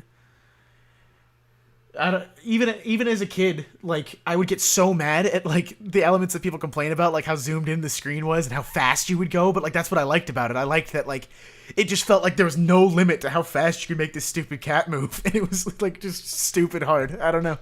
There were a lot of SNES games I ended up missing out on because of just the fact that I didn't grow up with it. I started with an NES, and then I went to an N64 and a Game Boy, and from there I had every Nintendo console. And so SNES was like the only big one that I skipped. Not because I wanted to, of course, just because I one, wasn't really aware of the consoles, and two, never really got my hands on one. Yeah, we did the big brain move. We sold our NES to buy a SNES. So my uncle, it was my uncle's lucky. NES, and he sold the NES to get a PS1. But that's a small brain move. That's a smooth brain move. yeah. I was a Genesis kid, so I'm really sorry about that, Mike. So, dude, I had to discover like the greatness of so many SNES games like by going over people's houses. It was awful. Dude, is there even one great Genesis game, like non-Sonic Genesis game? I will defend the Genesis because it was a good console for the time. I mean, for me, it wasn't just that like I was a SNES kid. It was that like I lived in a SNES society. Like I didn't even know anybody who had a Genesis. You were SNES culture. The superior race. No, I mean Nintendo is really that's like all there was until the PlayStation came out, and it wasn't until then that there was even like a competition. Well, there's some games that were better on Genesis. Like Mortal Kombat was better on Genesis. I think Earthworm Jim I think was better on Genesis. Oh, I love Earthworm Jim. Was it really better on Genesis? I think the music was better, but it's the same game.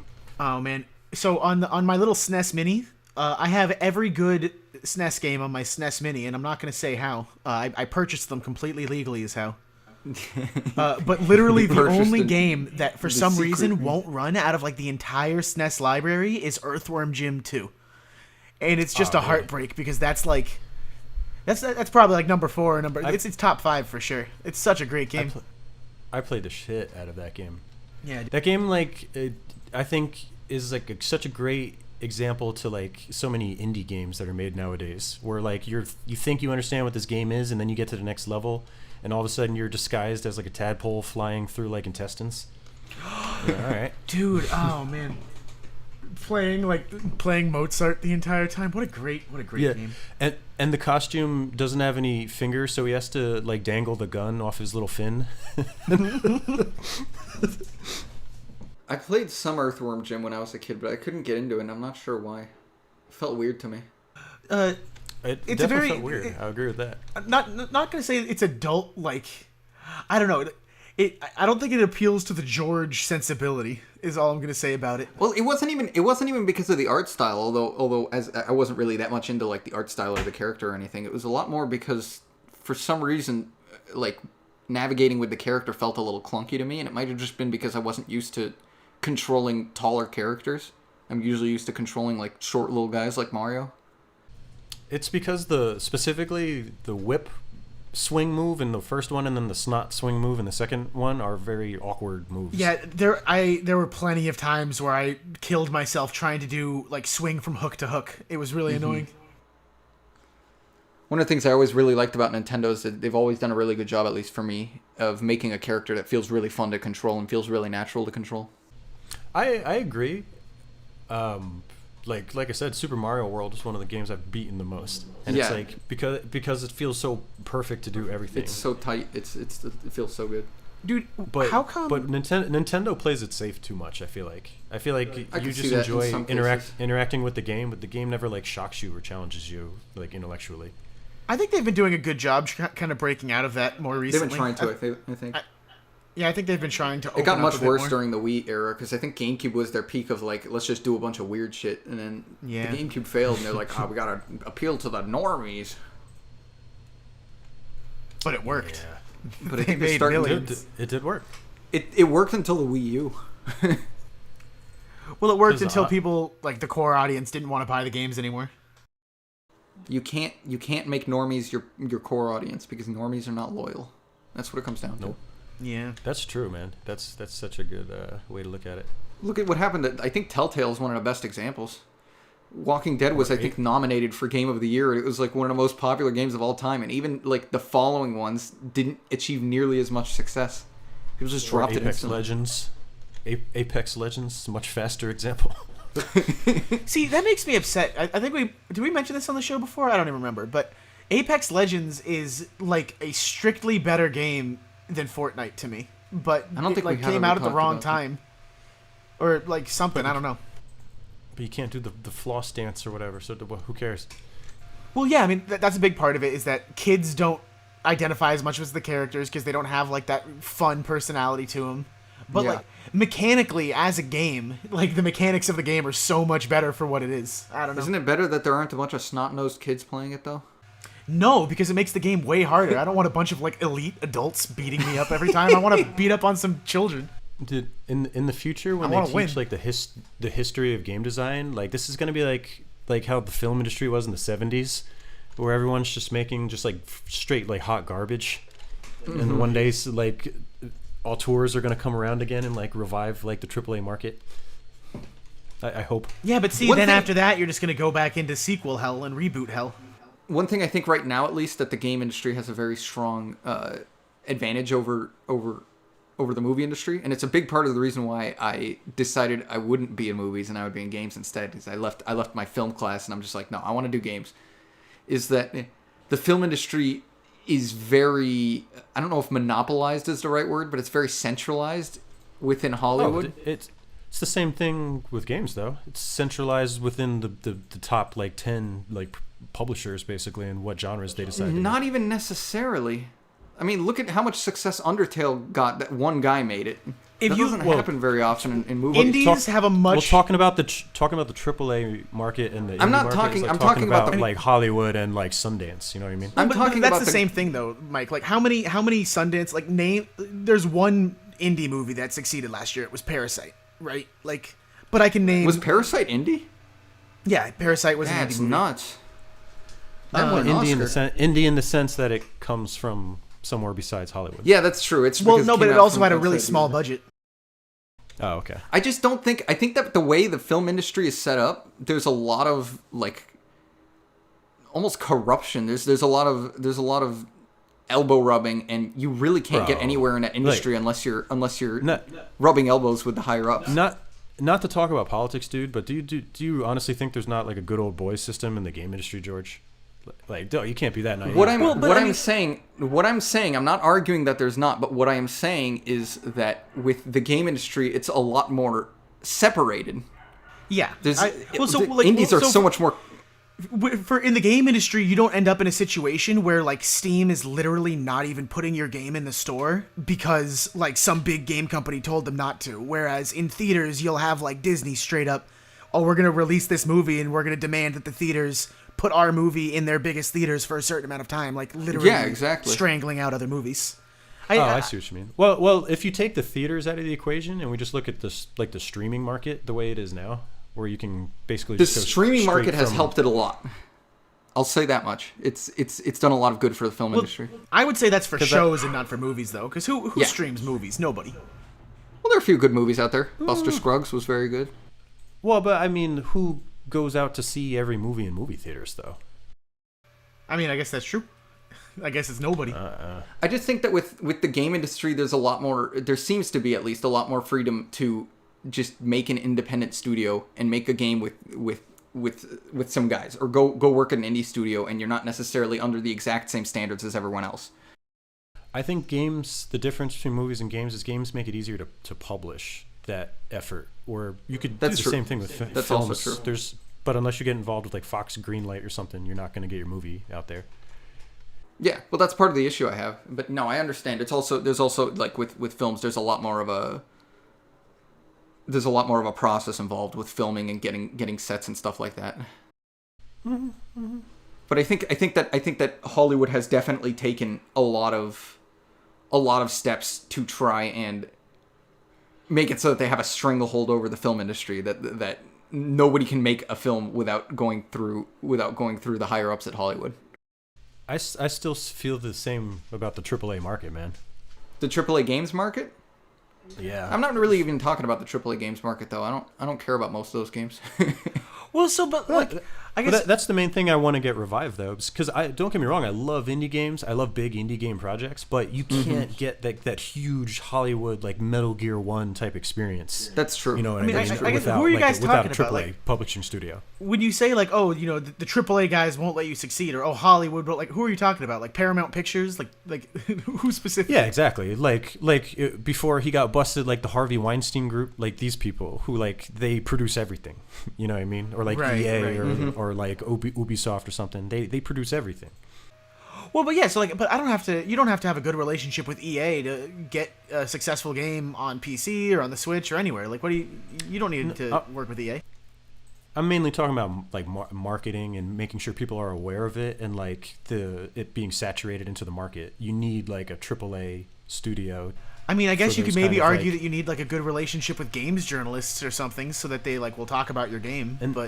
And then too, like I was saying before, like you think of you think of a game like Metal Gear Solid 3. That game does not exist without a AAA producer. You know. Mm-hmm. Like how could it? It would take 30 guys like fucking 20 years to do that. Oh yeah, no, I mean, and Right. you look at something like Death Stranding. Death Stranding would have never happened if it wasn't specifically Kojima. Yeah, exactly. The only reason Death Stranding happened is because he was able just to draw that much money to him because of his name. He's the one that is like freely able to experiment because it makes money. Honestly, dude, like I haven't played Death Stranding yet, and I hear so many people harping on how bad it is, but like it sucks because like those dudes are our last chance. Like the dudes like Kojima and what's his face? I thought you meant the dude who couriers. does Castlevania. What's his face? Igarashi Iga? or whatever. Yeah. Friggin' those guys who are breaking away from the AAA markets and trying to become like, you know, like the Kubricks or like Spielbergs of the world are like, they're our last chance for this medium. You know what I mean? I much prefer a high budget. I much prefer a high budget game that is no good, that like was at least trying to be different, than a half decent like movie game that like plays like every other movie game I've played. And I totally agree, but if they don't keep making money, they can't release them, unfortunately. So if those dudes aren't like killing it with their releases, that's why I'm glad Bloodstained and that other one he did so well, because I want to see those kind of games come back, and I don't want Konami being the one fucking like basically being the gatekeeper of whether I can play them or not. Oh, I mean, I don't know if Konami's ever gonna make a serious title for any of those IPs ever again. They're like all pachinko now. That's what I'm saying. Fuck them. So I'm glad the the devs at least have the sense to break away and give the people that experience, like, and still be able to make it somewhat AAA quality. Yeah, definitely. But yeah, there's so much slow progression in certain areas, especially in the AAA industry, where like no one wants to step out of their shells until some company decides to, and then everyone copies them instead. It's annoying. And that's fine. They can do business that way, but they got to give that person that chance to fuck up. Yeah, 100%. Because I mean, they act like, oh, we can make a movie and we can make a game and we can make it play exactly like Last of Us, and they act like there's no way it'll fail. It's like, of course it could fail. Right. Yeah, exactly. It's like the games market a lot of times is like the movies also in the way of like, okay, let's make a new Ghostbusters that doesn't utilize any of the storytelling or comedic style of the old Ghostbusters. It'll just be good because it says Ghostbusters on it. One thing that Nintendo's been doing, they've done it a few times already, is that they've been funding indies to make some licensed games for them. So like, Dude, I think that there should be an expansion of that effort, and every game studio's part is to more formalize the process of bringing indie games into the market, and also organizing them so we understand like what amount of effort was put into each of these indie games. yeah, I 100% agree. I think there should be more that should be done in general for that kind of thing. Well, doesn't that make them not indie games if a major publisher is funding them? Technically, but well, it's you know how like Fox has like Searchlight Pictures, and a couple of the other big studios will have like just some little media group that's like they're owned by the big company, but they look for indie projects. Like something like this, where it's like a whole another company who deals with this. I think for me, it's the difference. It's the difference between an independent studio and an independent game. So, as an example, Way Forward is an independent studio. It isn't owned by anybody. But a lot of the games we make it's are owned licensed. by Voldy Way, isn't it? Yeah. Well, that's somebody. It just means no corporate ownership, I guess. Yeah, exactly. It's not owned by another company. Right. It's not funded by another company. But we get a bunch of licensed games. Oh, that makes sense. It's like the Batman Brave and the Bold. That Ninja Turtle Secret of the Ooze, that kind of thing. Now, at what point, though, at what kind of like budget, though, does it stop being an indie studio and just start being like an independent publisher? I think even if every game that was being published was licensed by someone else, as long as that company doesn't own them, then they're still an independent studio. It's just the games are technically not independent. Although some people might still call them indie games, it's a... Well, I'm thinking any game that doesn't look like it has a big budget, people are going to kind of assume is an indie game. And yeah, generally, like, if it's a small budget game, people treat it like an indie game. There's sort of this division between, like, the $15 games and the $60 games. Even though a lot of the time the $15 games are much better. And that's what I'm praying to return to, dude. I don't know why something can't be, like, an expensive $60 release that, like, 1,000 people made, but also be, like, amazing. You know what I mean? Yeah. Well, I just the problem is it's because like those two things can't exist at once anymore for some reason. The answer is it's a too many cooks problem. It's the people who had the idea are people, and like the people who are working on the idea, and like I don't know, each step there's so many different people doing things that you don't. It's a lot harder because there's no one person who has like a clear vision of what the project is supposed to be. And so it's a lot harder to end up with something really good. You're a lot more likely to end up with something that's just like all around pretty good. That's what I would think. I think a lot more of it just has to do with the fact that a lot of the games in AAAs are being built as products. Not entirely products. There are a lot of people in the teams that are treating it very passionately and working on the games very passionately. But I think both those things you guys said are one and the same. Yeah, maybe. It's too many cooks because they're treating it like a product. Well, that's what I'm saying. Like the person who has the actual idea for the game is most of the time probably not the person who is working on the game. It's probably somebody really, really high up who says, okay, this is the next project. And then the people below them aren't working on a project that they want to, they're working on a project that they're told to. That's true. And to bring it back to Final Fantasy, that's like 100% the problem with new Final Fantasy games. Is it just looks like a stream of conscious rather than like a unified vision of what this game was supposed to be. I mean, specifically if you're going to talk about Final Fantasy 15 as well. Final Fantasy 15 is like absolutely just like they just packed a bunch of ideas for what they wanted the story to be into a shotgun and fired, and then just left it the way it was. Right. They just introduced characters that never come back. Like, it's ridiculous. At least it kind of creates a very strange experience. Yeah, no, it has a very surreal, dreamlike quality where you're just like, oh, wait, was that weird villain that kept showing up even a real character? Or was it no one? There are a lot of little things, man. I'm still amazed that Disney has let Kingdom Hearts happen. I'm baffled. I'm honestly shocked with how bad like each game has continued to like become, Dude, and how people get even more excited over it. it would be so easy to make a good Kingdom Hearts game, and I don't understand what, like, I mean, for one, like, in my opinion, like, oh man, what do they call it? They have such stupid names. Birth by Sleep, I think, is the one for the PSP. It's like an actually fun game. Like, I replayed it again recently, and it holds up. If you don't pay that much attention to the story and just play the game, it's a fun game. The story's not even that bad. It's just kind of bad. But, like, every Kingdom Hearts game that's not that one just is like, oh, minigames, more minigames. Why would you use the Keyblade? Why would you use your combos? Minigame. It's ridiculous. Yeah, you ever played any of the Grandia games, like Grandia 2 or something like that? No, I didn't. Oh wait, is that the shoot 'em up, like the ship shoot 'em up? No, they're the ones where they're kind of like the Kingdom Hearts battles, except like more of like 2D sprites where you run all around and do moves like in an area. No, I didn't play that one. Sounds cool. Kind of like World Ends With You or something. Yeah, and there's like a zillion characters, which is what makes Grandia awesome. So you just unlocking the characters is half of the playthrough. But that's all they had to do to make a Kingdom Hearts game, is just make Grandia 2 with Disney characters, and they fucked it up. Dude, it's just for me. I don't know if I could ever, like, I don't know.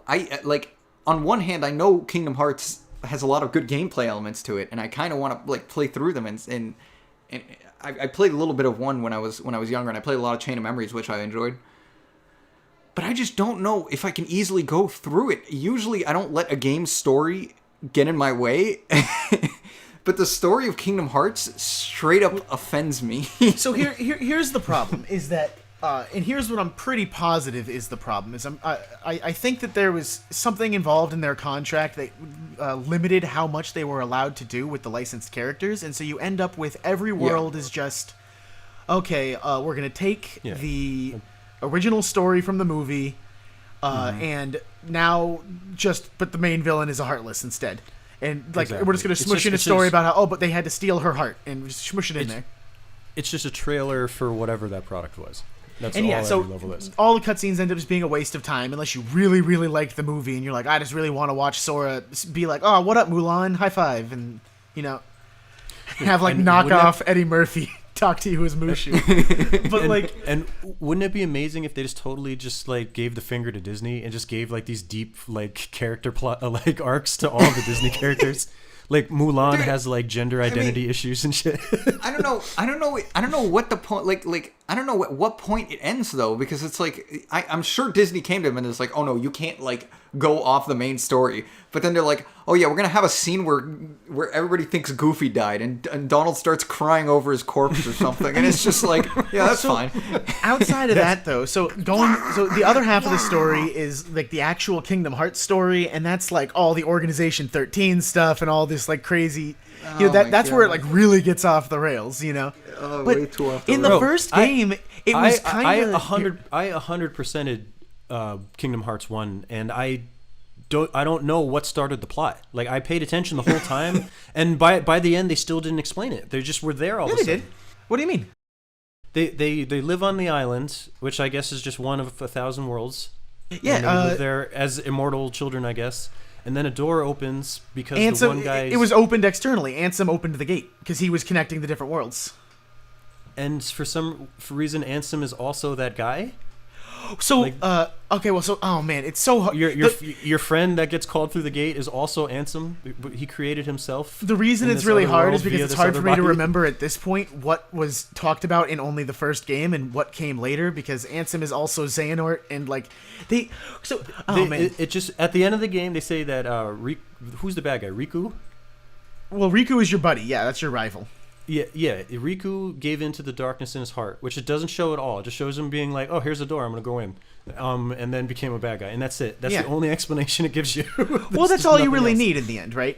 The need is that there was darkness in his heart, and he succumbed to the darkness. Like, so darkness? He lived on a beach eating bananas his whole life. Okay, so I mean, if you have to think about the story as like a myth, and that's why I wish they stuck with this, because you have to think about it like it's talking about the Epic of Gilgamesh. You know, it's just like there's nothing more to it than just there was darkness in his heart and he succumbed to that darkness. Like it's just very like poetic in its storytelling like that. I need to be clear that even hearing you guys talk about the story, even the first one, when the story was like almost reasonable, in comparison. My blood is boiling just listening to it. I'm just like, ooh. I mean, if you could just I hate this. if you just take the words friendship and hearts and light and darkness and put them in a blender, you're gonna end up with a Kingdom Hearts story. I know. I hate it. Yeah, Ryan is right, because I was always trying to look at this game as like there's some kind of rhyme or reason to it, or like some kind of arc going on, but it really is just like, hey, this guy became bad. Why? Well, he was a dick all along, and then you fight him. Like, if they weren't allowed to utilize a bunch of Disney, like if they weren't allowed to go too deep on the Disney IPs and stuff, why have such a complicated story? Just make it a boy goes in a machine with Donald and Goofy and goes to the different goes to and different that's exactly universes. what it was in the first game. In the first game, it was okay. Look, the worlds they've Oh, really? Who was the final bad boss? thing has happened to the worlds. Hold on. was the final boss? The final boss was Dark Bad Guy. It was Bad Guy of Darkness. Very Disney. I mean, it never explains.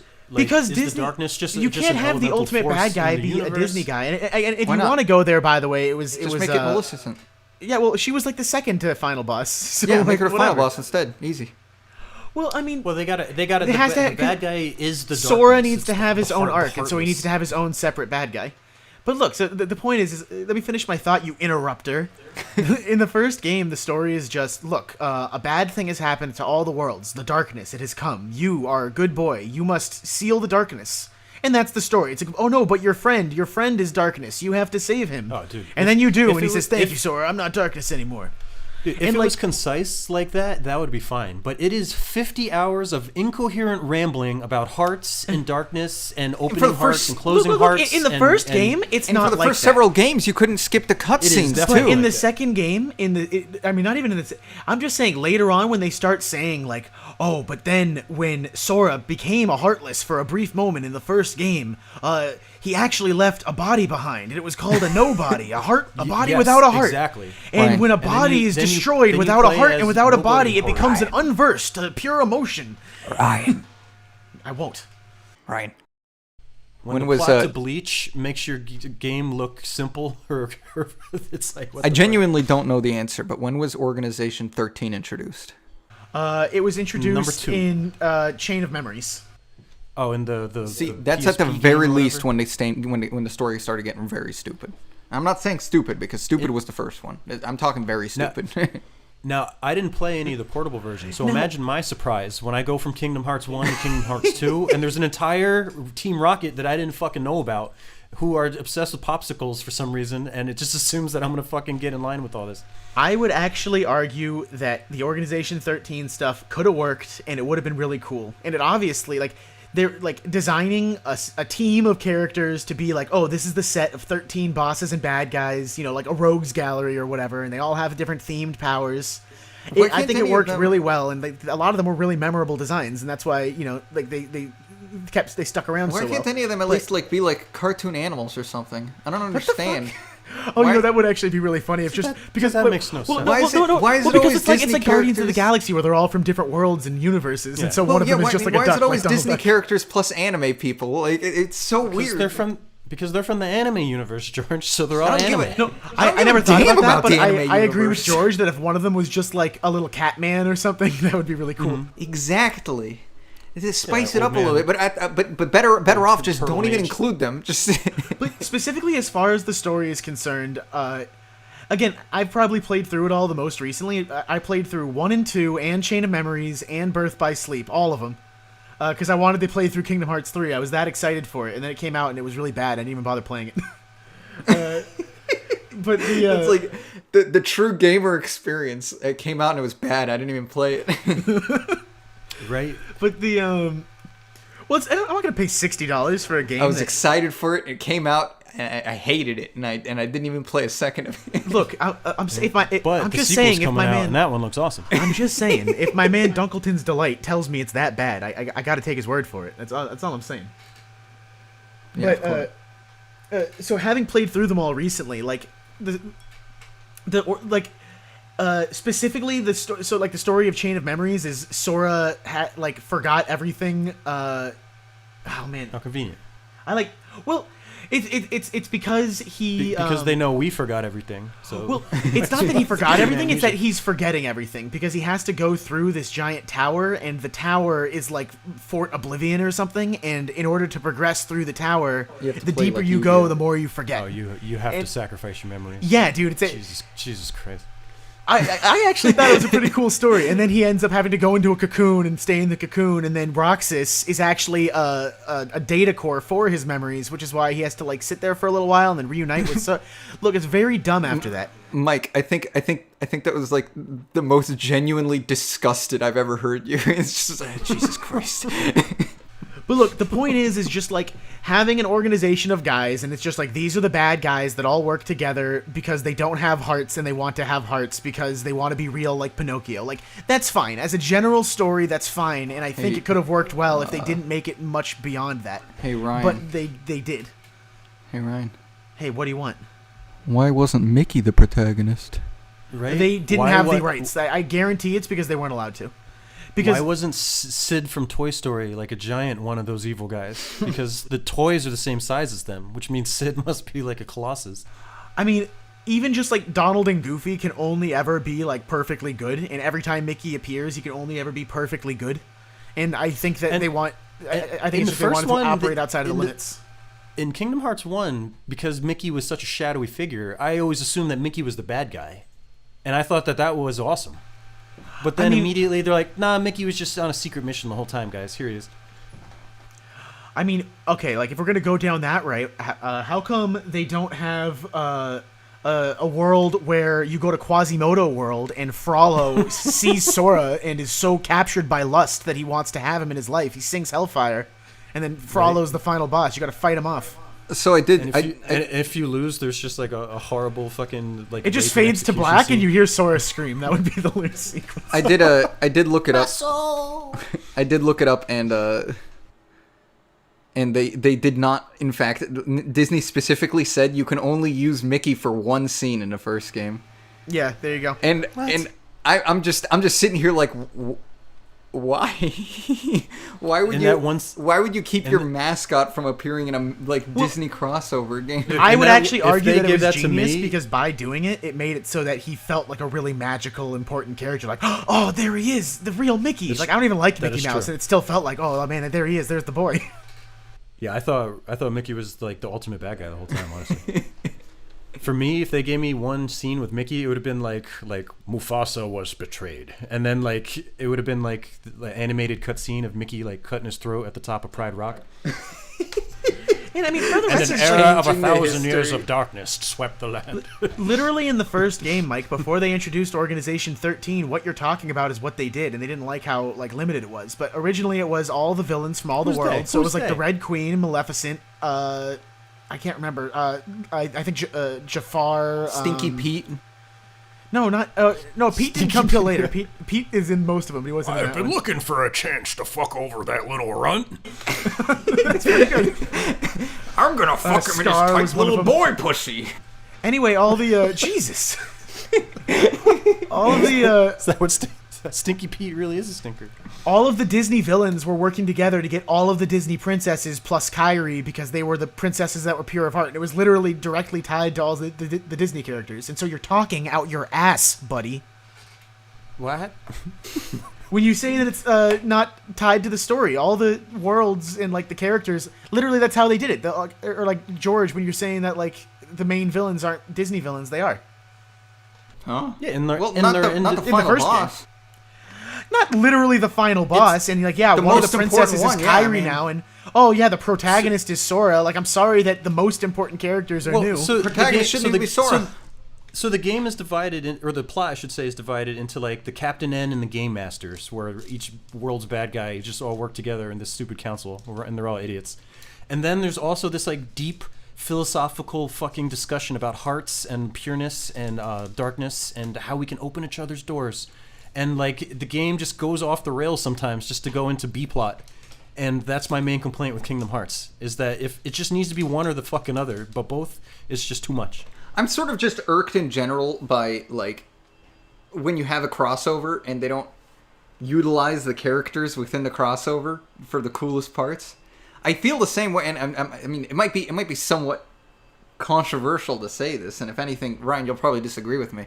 But I don't like in Smash Bros. Games that the final boss is always some fucking weird, like giant, vibrant neon man or something like that. What? It was just hands. It was mostly hands. It was only ever one time a man. No, what are you talking about? No, the man in Brawl, and then in 4 it was like a shadow creature, like some fucking weird meme. Okay, well, I mean, in 4 it was like literally a labyrinth. Like how far do you want to go with this? It's like a fucking set of mountains that you have to climb through and into the belly of. It's like I don't understand. I mean, I liked Melee because Melee was just like, here's Giga Bowser. Bing, no, bada, it was bing, bada, boom, hands. you're It done. wasn't Giga Bowser. It was hands. What are you talking about? Giga Bowser was like the secret boss. He was like the secret final boss. See, I think that the new one, I think Ultimate has it right, where some different characters have different bosses. So, like, Mario will fight Giga Bowser, but then, like, some characters will just fight Master Hand, and, like... I can agree with that. Castlevania I like will that fight a lot. Dracula. I can't remember their names. Dracula. No, yeah, I 100% agree. I think that's good. Wait, so you disagree with the Master Hand, Crazy Hand concept? Yeah, I mean, I think it was cute. I don't mind the Master Hand and Crazy Hand. I don't think they're very good fights anymore. I agree with George on that one. I definitely think that as of like when you get into like Brawl and like you get this whole thing where there are all these weird robots and creatures, and I'm like, why couldn't these just be enemies from the series? This is the ultimate crossover. Give me enemies from the series. Is there lore to the game? There's some weird, stupid lore from what I see, I assume the lore of Super Smash Brothers is that there's like a kid or a guy or something that has a bunch of toys. That's the old lore. The lore has changed. And the toys want to break free from their captivity or something. Yeah, that's Smash Brothers 1. Oh, that's I mean, the toy box. Okay, are you talking about some like game theory shit now? Because no, that's like, not game theory. That's literally the lore of the first game. Just like what the lore story of the first game is just that all the Nintendo characters are fighting, and every so often they fight the hand. Oh my god, have you ever even watched the game? Literally, the start of the game is they go into a toy box, and Master Hand takes them out of the toy box and puts them out and brings them to life. Yeah, because it's literally a kid playing with his toys. You fight the hand because you're also still playing pretend with the toys. That's the whole idea. Well, yeah, but it's like the toys are rising up against their master. No, it's they don't want to be forced some weird rising up like resistance movement. It is because when you beat the game, they fall lifeless to the ground, like they've severed the strings that bound them or whatever. I guess I'm not gonna fight this. This is just. It's not. It's not just a theory. It's like that's what the plot of the game is. They're toys. It's a game theory. But once it gets to Brawl, yeah, they start introducing all these. In Brawl, it's actually a story where that's where they introduce that no, they're not toys. This is literally their worlds have collided, and so like that's what Subspace Emissary was a story of. Was fine like with these that. portals have opened up, and like now. But that was supposed to be like a new canon. I remember watching this, but I just assumed it was just random shit happening. I don't think the canon has ever been particularly strong within the Smash Bros. Games. Yeah, but I mean, they still have a story. It's not like it's not an ongoing story. But I don't think the Brawl story specifically like depends on an understanding of like the Smash 64 story or anything weird like that. All I'm saying is that's what the Smash 64 story was, and now it's different. Yeah. Well, I mean, I'm referring to Mike's comment. Well, the only reason I say this, George, is because you were saying that you're not satisfied that there's like crazy hands and weird monsters as the bosses, like in like a weird Street Fighter game or something. Sure. But then it's like, what was the lore of this game even? It was just a bunch of things that were just forced to fight each other. I mean, at the end of the day, that like the very first commercial they ever released for the game, where it's just a bunch of like people dressed up as Nintendo characters fighting each other, like that is the story of the game. Yeah, pretty much. But it doesn't need to be anything more than that. My problem with Brawl is not necessarily the story, because I don't really care about the story. The story can be whatever. Like, it was a bunch of nonsense anyway.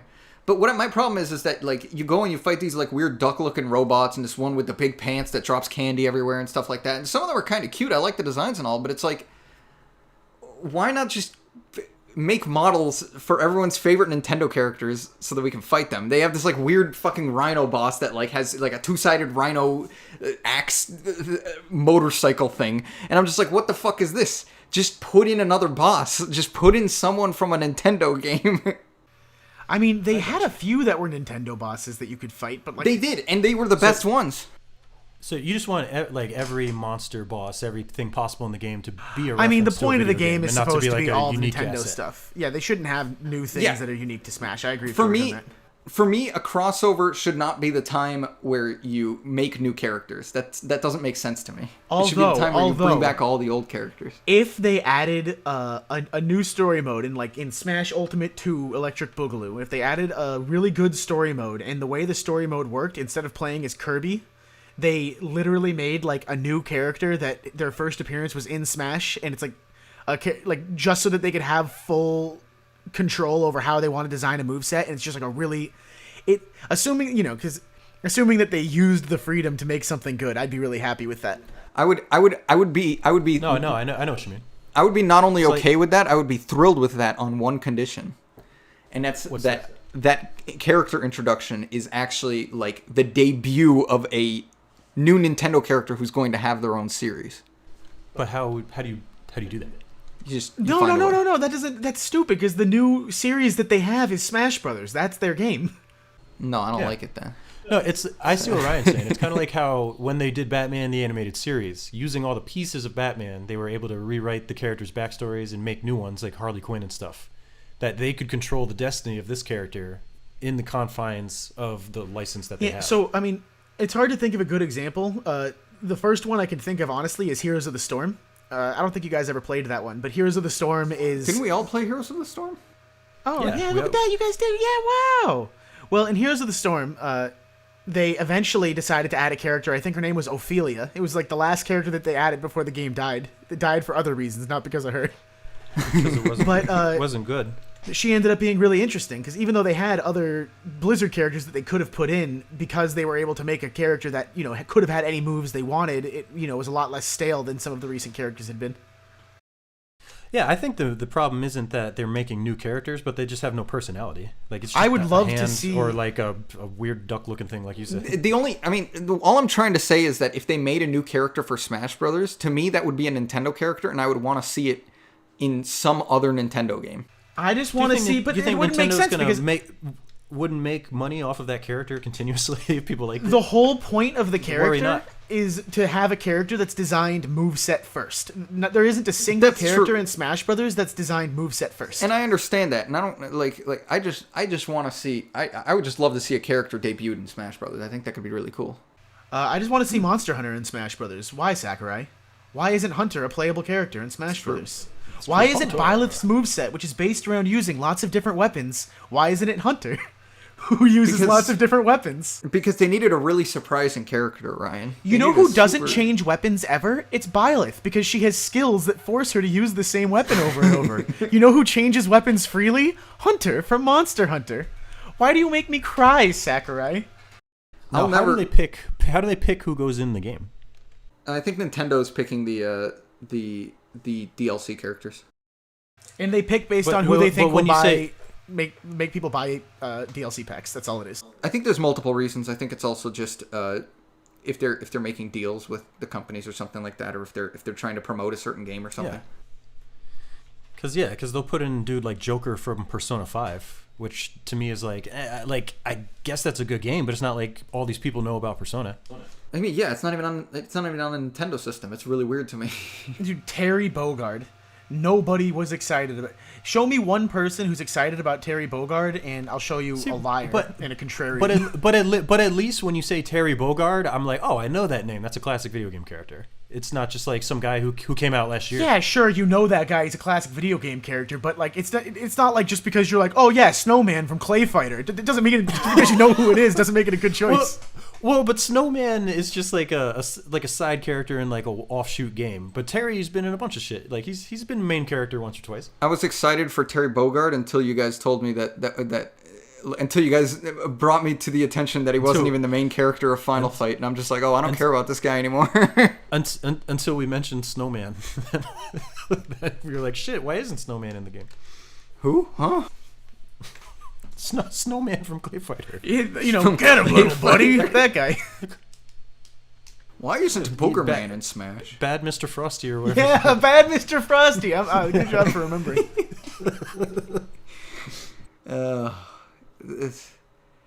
I'll never forget. It was one of the most aggravating experiences I ever had in my life. Is getting up at 6 a.m. to watch this fucking Smash Direct. It was like the earliest they've announced a character in this entire game of Smash, and I'm like, this better be fucking good. Like, this better at least be something surprising. I wasn't expecting to necessarily like it, because most of the front runners for DLC are characters I don't give a fuck about.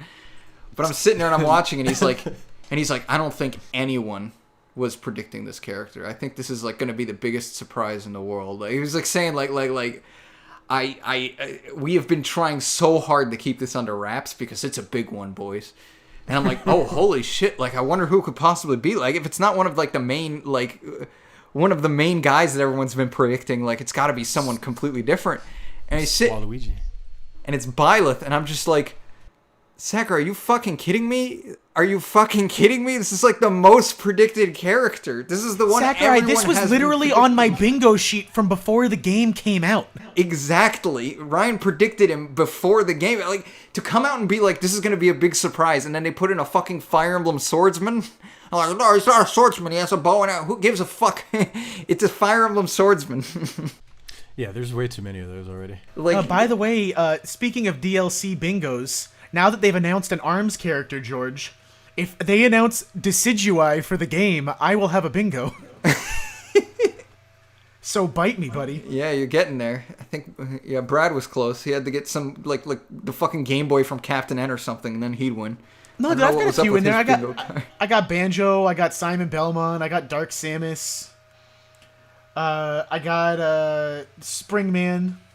I think I literally only got ARMS character and Simon. I think everyone else has not gotten it. Oh, I got your boy Proto Man, that counts. You know what? I got Zero, that counts. I want a character in Smash that does grapples, like throws. Or You mean Incineroar? Oh, is there a guy like that already? He's the wrestler. He's a giant wrestling cat.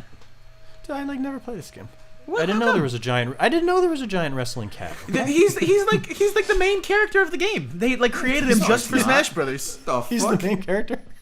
He's not. He's in like one other game, like one small indie game besides Smash Brothers. Oh, I gotcha. Yeah, I'm gonna come back to Smash just to play that guy. He'll be my main. Are you finally gonna get a Switch? Well, maybe, I don't know. I mean, you can't right now. They're sold out everywhere. The Corona took them away. Oh, people are hoarding They're them all for they're the all fucking infected. apocalypse. No, but yeah, I mean, the radio waves that come off the Switch. I would love it. The 5G. I mean, so 5G kills the coronavirus. the two characters, Mike, that are the closest to that, Incineroar is not actually based on grapples. He's got really strong grabs, and he's got like a little dash command grab that's really strong. Ooh, I like that. So I mean, I guess he's really good at closing the distance and getting kills with grabs. But then there's also you can do the ding dong combo with Donkey Kong, and that's like the most like actually picking up your opponent and moving them around strategy. That's cool. You pick them up, walk them off the stage, then throw them back into the stage to ding dong them down. I've always thought Smash needs like a Zangief character.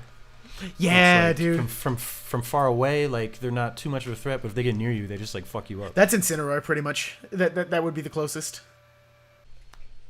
I'm gonna come back to Smash just to play Incineroar then. Isabel also has a grapple. Her stupid fishing. That's all she has. Is just That's a all grapple. she has. It's very sad. Just speaking of fighting games, I wish we all played Skullgirls more.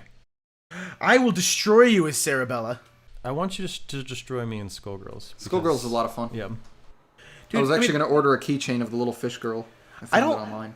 I don't know if I like games like Skullgirls, fighting games like Skullgirls that are so technical, because like when I play Smash Brothers, I can go in and I can hit the random button, and because I have good fundamentals, I can just play anybody I want, you know? Yeah, and, that's true. Once I get used to their new moves, I just understand the game. Or like Pocket With a more Tournament, I can technical just play fighting it. game, you have to learn the characters. Yeah, dude, I went and I decided I wanted to play Tekken 7, and I went through the roster, and I'm like, you know what? Lars looks kind of cool. He's got lightning powers. I'm going to learn Lars. And I can play exactly Lars in exactly Tekken 7, and I can't play any other character in any other Tekken game. And like that's how it is with Skullgirls as well. Like if you put me on like I can't remember their names right now, but like I really liked Squiggly. I think she's a cool character. I really liked the nurse character. I thought she had a cool design, and like she could like switch between different vials, but because I didn't spend like 30 hours figuring out how she worked, there's just no way I can play Valentine. But you know, I spent like 40 hours playing Sarabella, so I can just absolutely kick face with Sarabella, but you know, the rest of the people are Greek. Do you like Dragon Ball? Do you like either? Which one? The Budokai game, Tenkaichi? the fighters, Dragon Ball Z, just in general. Like as a Just franchise? general series. Yeah. Like if I gave you a Dragon Ball game, would you go, "Oh, cool, a Dragon Ball game"? Is it Like, are you fighters? asking me if I'm a black guy with a Yeah. YouTube channel? If it's fighters, then yes. But If otherwise- that's the case, yeah, it's pretty good. Dude, because we got to play Dragon Ball Fighters or Fighter Z or I whatever. heard That a game's lot of pretty really fun. good things about that. I could borrow it from my little brother. I think he's got a the- copy. The dev that does it, dude, Arc System Works, I think. Bro, all of their fighting games are fucking top notch. Like, they're really technical, but like a lot of shit carries over between characters. I so don't you remember can where, kinda, but I've like, seen their company learn them name all. before, and I like their stuff. Usually. Yeah, if you've ever played Blaze Blue or anything like that. Well, if you're Yeah, saying yeah. a fighting game, probably not. Okay. And no one's in the. No, you guys. I got no one to play fighting games with other than people online, and that's just so boring. Dude, Just play, they're so- get they're some so- games that I have, and I'll fight you. What fighting games do you have besides Smash Brothers? Let's see. Arms. Let's see. Mario Kart. Mario Kart. Bro, Mario Kart. I hate that game, dude. I've been hate playing Mario some Kart. I'm online- gonna tell you straight up. All of them? The Mario Kart that I played recently is the one for the Wii, and then whatever one was right after that, the Wii U one. And I hate them both. I can't Oh my despise God. I can't despise the stupid moves that get you from like last place into the middle, and the fact that you need them so bad. I hate the stupid first place shell. I hate the fucking fact that you get like no items when you're in first and second place. See, here's I hate the everything problem. about that game. Mike, do you like racing? Do I like racing? Because Like, are you asking? Do I like? I mean, Gran I don't Turismo or like something like, do you I like love Mario F1? Kart. Do you like Formula One racing? No, I don't like that. Not much. See, because that's the thing. I think that if you don't, I think it's like if you don't like boxing or if you don't like hockey, like, you know, how are you going to like a game about boxing or about hockey? That's not even. A No, little it's bit totally true. true, because the thing with But Mario Kart is Mario you Kart is can't about just throwing animal parts at each other. you can't just think like, oh, did I win this race? You have to think like, how did I perform, you know, over a long term? It's not about like, oh, did I get first place? It's did I get But top there- four? but You know, there are did I so did I get a many- high enough finish that I could keep getting sponsor money? There are so many things I don't like in real life that I like in video games. Racing is one of them. Name one. Racing. Shit. Racing. Fishing. Usually it depends. Depends on the system. I mean, essentially, Yeah, what you're saying fishing- is you like fishing it is a when you're good good at one. things, and you're not good at racing and fishing in real life. But you're good No, at I doing just them don't in have video the games. patience. This should be a Or whole interest. episode. Is things that are better in games. You don't have the patience to Or real life. race. You know how stupid that sounds. Racing sounds boring to me. I don't have the patience to race.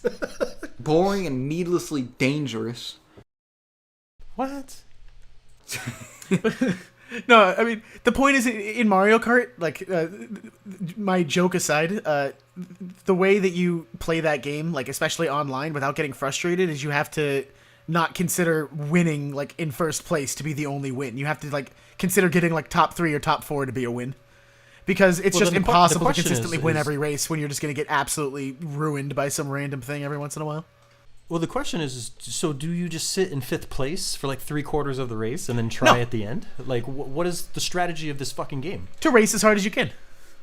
And it's just random how well you do? No, well, because the thing is, if you do well enough, the thing is the reason getting hit in first place sucks so bad is that usually if you get hit, you'll get hit again, and then because you got hit again, you'll get hit again, and people will just keep running by you, and I get so mad at them, these little assholes online. They're like in 7th place, and they have a red shell, and they're like, oh, you know who I'm gonna hit? This guy who's not even moving. Yeah, they don't have good strategy. They're a bunch And of so dopes.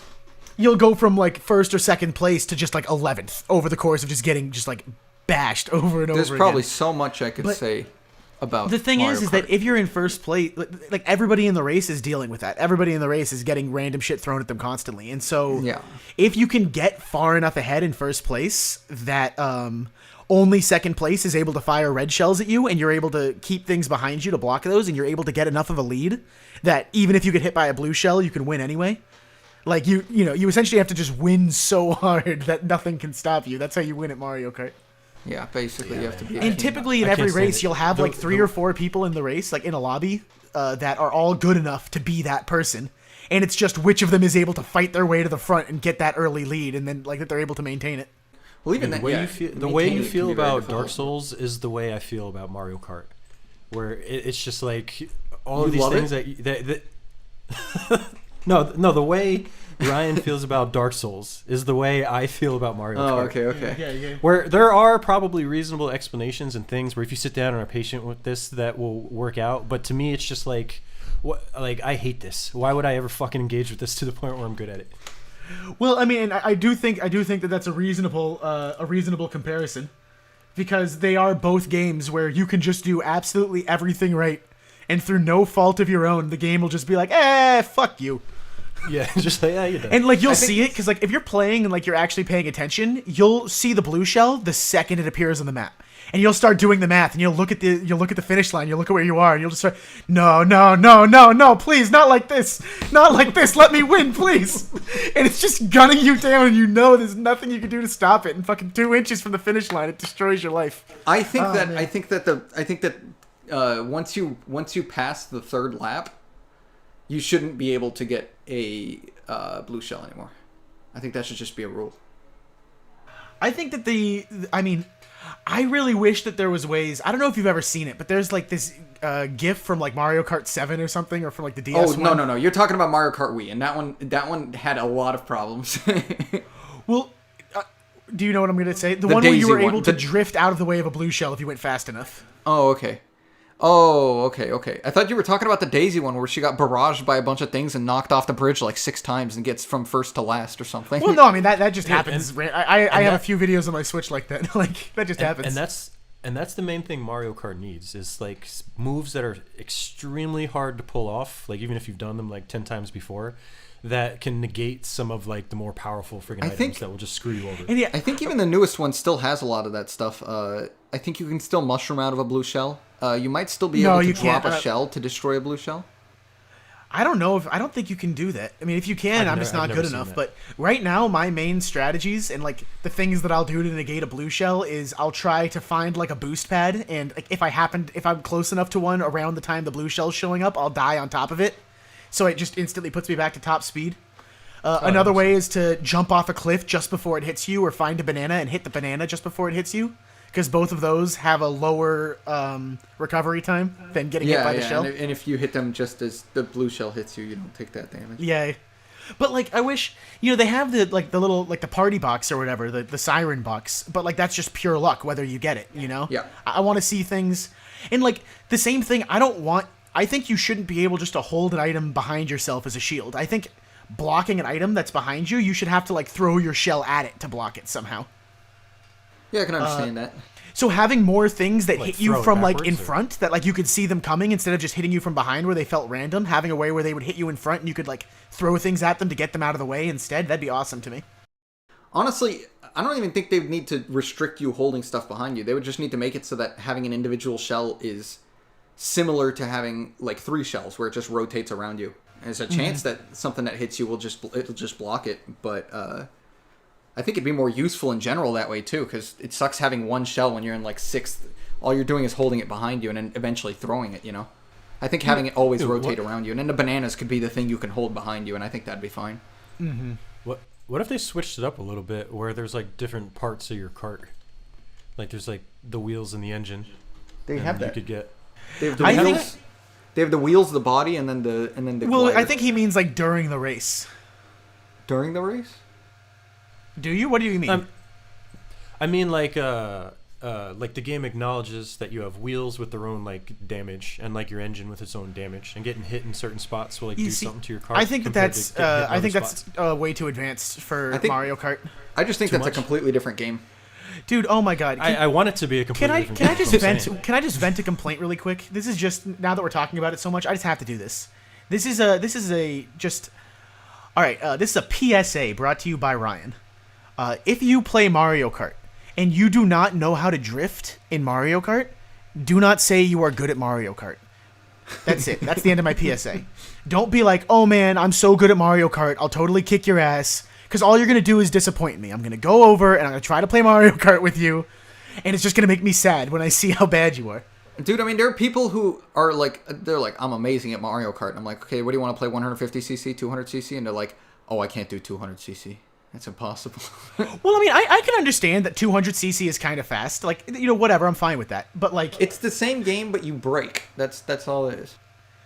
But, like, again, I'm talking about, like, this has happened many, at least 4 times or 5 times to me now, where I go and I sit down with somebody, and they're like, oh, dude, I'm going to beat you up in Mario Kart. I'm so good.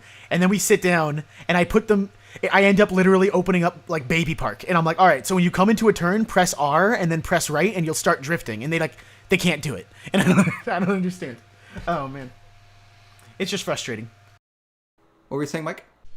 I was saying I was gonna acknowledge that even though you hate racing, George, you by playing 200cc, you've mastered the concept of slow in, fast out. So if you got into a car and did that, that would actually work in real life. Hell yeah! Okay, I'm gonna go do it right now. Well, see, here's the thing: is Don't do it, bro. The thing that Mario doesn't get into, that real racing gets into, which I don't know if I'm even allowed to talk about this. This might be too technical, but like, oh shit, this is why you could never do. Try to stay with us, Larry. Well, I just mean like I don't know if you guys want to go into it this far, but like, once you get into like actual like F1 racing, like I guess racing that's trying to be more realistic, like what you were saying, Mike, where you have different parts of the body that take different. Like Mario already has different types of wheels, but like then they have to start having like different types of rubber where you have soft wheels and hard wheels, and like would you want to like put in pit stops where you have to like change wheels in the middle of a race or something? Well, this is what I'm thinking. Like, your parts of your car degrade, and like. Well, yeah. So you're talking like you want to add pitting to Mario. It doesn't have to be pitting though. It could be like a power up. Well, if your car degraded, how would you fix it up? I guess getting a box or whatever. Like there'd be healing things like F-Zero. Yeah. In addition to like the question marks, they get like a mushroom. Man, where is F-Zero, by the way? Repairs the car. Here's what I think. I think that the problem isn't so much that Mario Kart needs to get this big upheaval where like there's all these different damage and stuff like that. I think more companies need to make sports games that are not realistic. I think that's the number one issue. And it applies for so many things. But wait, how would they fix Mario Kart though? Because eventually someone would make a racing game that has what you want in it. And they'd force them. The free market would correct itself. Sure, maybe. But I'm saying. I would say that specifically with Mario, the main issue is that every come from behind mechanic is essentially luck based. Like there's. The one good come from behind mechanic is that you can draft on other racers. So if you get close enough to them, you can get a boost. But like that's the main thing I would want as a change in Mario Kart is just less random. Doesn't have to be no random, but just less random. Well, yeah, I can agree with that. I would specifically say that like because there still needs to be a way for it to be Mario Kart where there needs to be a lot of rubber banding. There needs to be ways for less skilled players to beat more skilled players. That has to exist. And so having more skill-based rubber banding where people from behind. Like, to me, I don't. Maybe I'm the only one who feels this way. It doesn't feel good to me in 7th place to just get a blue shell and then throw it. It doesn't feel good to me in 2nd place to get a red shell and then throw it. Like, what feels good is when I'm in 2nd place. I think the lightning is probably the best catch-up mechanic there is. But even then, it doesn't feel good. Like, what feels good is when you get greens and then you actually aim a shot with the green shells and like you figure out where they're going and you line it up just right, or like you bank a shot. And like that's what feels good is landing a good hit. There needs to be more stuff like that, or like throwing a banana right in somebody's path. I think one way to fix the catch-up mechanic, right, is they make it so, like, let's say your engine and your wheels are both at 100%. Then you get, like, a special animation where, like, the fire's coming out of the engine and you're going super fast. And then as you get hit and bump into people and they use items on you and all this shit, like, your parts degrade. And then you get, like, your animation now is, like, your wheels are, like, flat, so you're, like... So the people in last place who cars are in perfect condition... because they're just hitting all the power-ups, are catching up like really fast. I wouldn't know how to do this. You, and then et cetera, et cetera. No, I really like that. Or like specifically right now they have this coin mechanic where whoever's in first just gets to be further and further ahead because they collect all the coins and then there's none for anybody behind them. It would be cool if like doing skids or whatever like started expending energy or like leaving stuff behind. And if other people went and collected it, So like the more racers that had gone over a piece of track, the more energy you would get from that track. And so whoever's in last would be able to get a really big boost constantly even though they're following behind. You mean like it's like it leaves like a huge long draft path or something? Yeah, well, because right now, because I really like the drafting line, mechanic, but you have to be right behind them. Yeah, so like extending that type of mechanic. That makes sense. I see what you're saying. No, that's actually really cool because then it only catches you up to where everybody is. So Ryan, yeah, one of the things Brandon made a little game while he was at DigiPen that I thought was really interesting, where it's a little top-down kind of one of those whirling racing games. I forget what they're called. They have a name. Where you like steer, but you're looking down from the top. Where the floor is made up of a bunch of like is basically a big grid, and every time you drive over one of the pieces of the grid, it turns into your color. And if you drive over your color, you go faster. And so that's kind of what that reminds me of. It's almost like Splatoon. Well, wait, and you try to fill up the board faster than everybody? Well, yours is like the opposite. Yours is more like anytime anybody leaves behind a trail, it makes. Well, how would the people yours work on a faster. racetrack? Wouldn't it just always be whatever color the person in front of you was, and nobody would ever drive on their own color? Huh? If you're on a racetrack and everybody's painting it their own color, wouldn't everybody always be driving on the color of the track of the car in front of them? Well, the person that's why I'm saying. That's why I'm saying. In last place would always. Or is it just like an arena and it's car-based Splatoon and everybody can drive anywhere? Well, his was a lot more wide and the laps were very short. But what I'm saying is you're saying something almost kind of like the opposite, where people leave behind a trail and it makes the people behind them faster.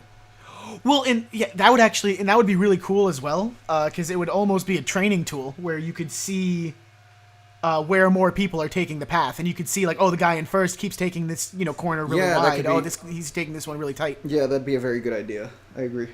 It would have to be like the central mechanic of the game because it would take up so much visual space. But not necessarily. The draft line is like the perfect route to take through the course. I actually think one thing you could do is potentially making it so that the trail is only left behind if you're drifting. That would be really cool. I wish there was more to teach people. Like going back to this drifting thing, I don't understand. There's an entire like culture of people who play Mario Kart and don't know that you can drift and don't know how. It's just really weird. And it's just like drifting. Do you not need to win?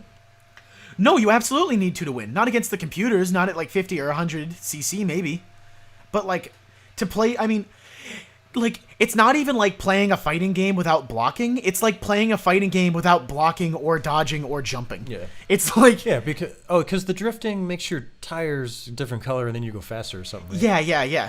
There are two. So three not levels only of does drift. it let you naturally take the corner tighter because you're drifting, it also gives you access to like this new boost mechanic, and also like usually the people who don't know how to drift also don't know that you can jump off of ledges to get an extra boost, and so like they're just not even playing the game at all.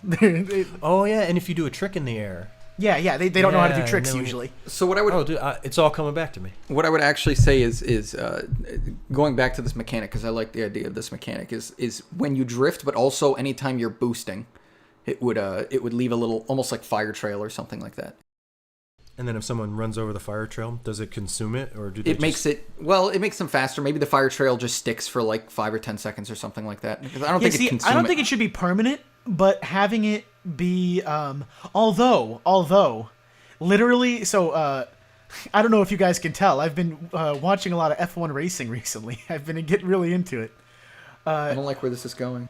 Well, no. So one of the things that happens in actual racing is that the rubber from the tires will slowly come down on the track over time, and so sections of track that have been driven over more will be better to drive on because the rubber is a better driving surface than the rough asphalt.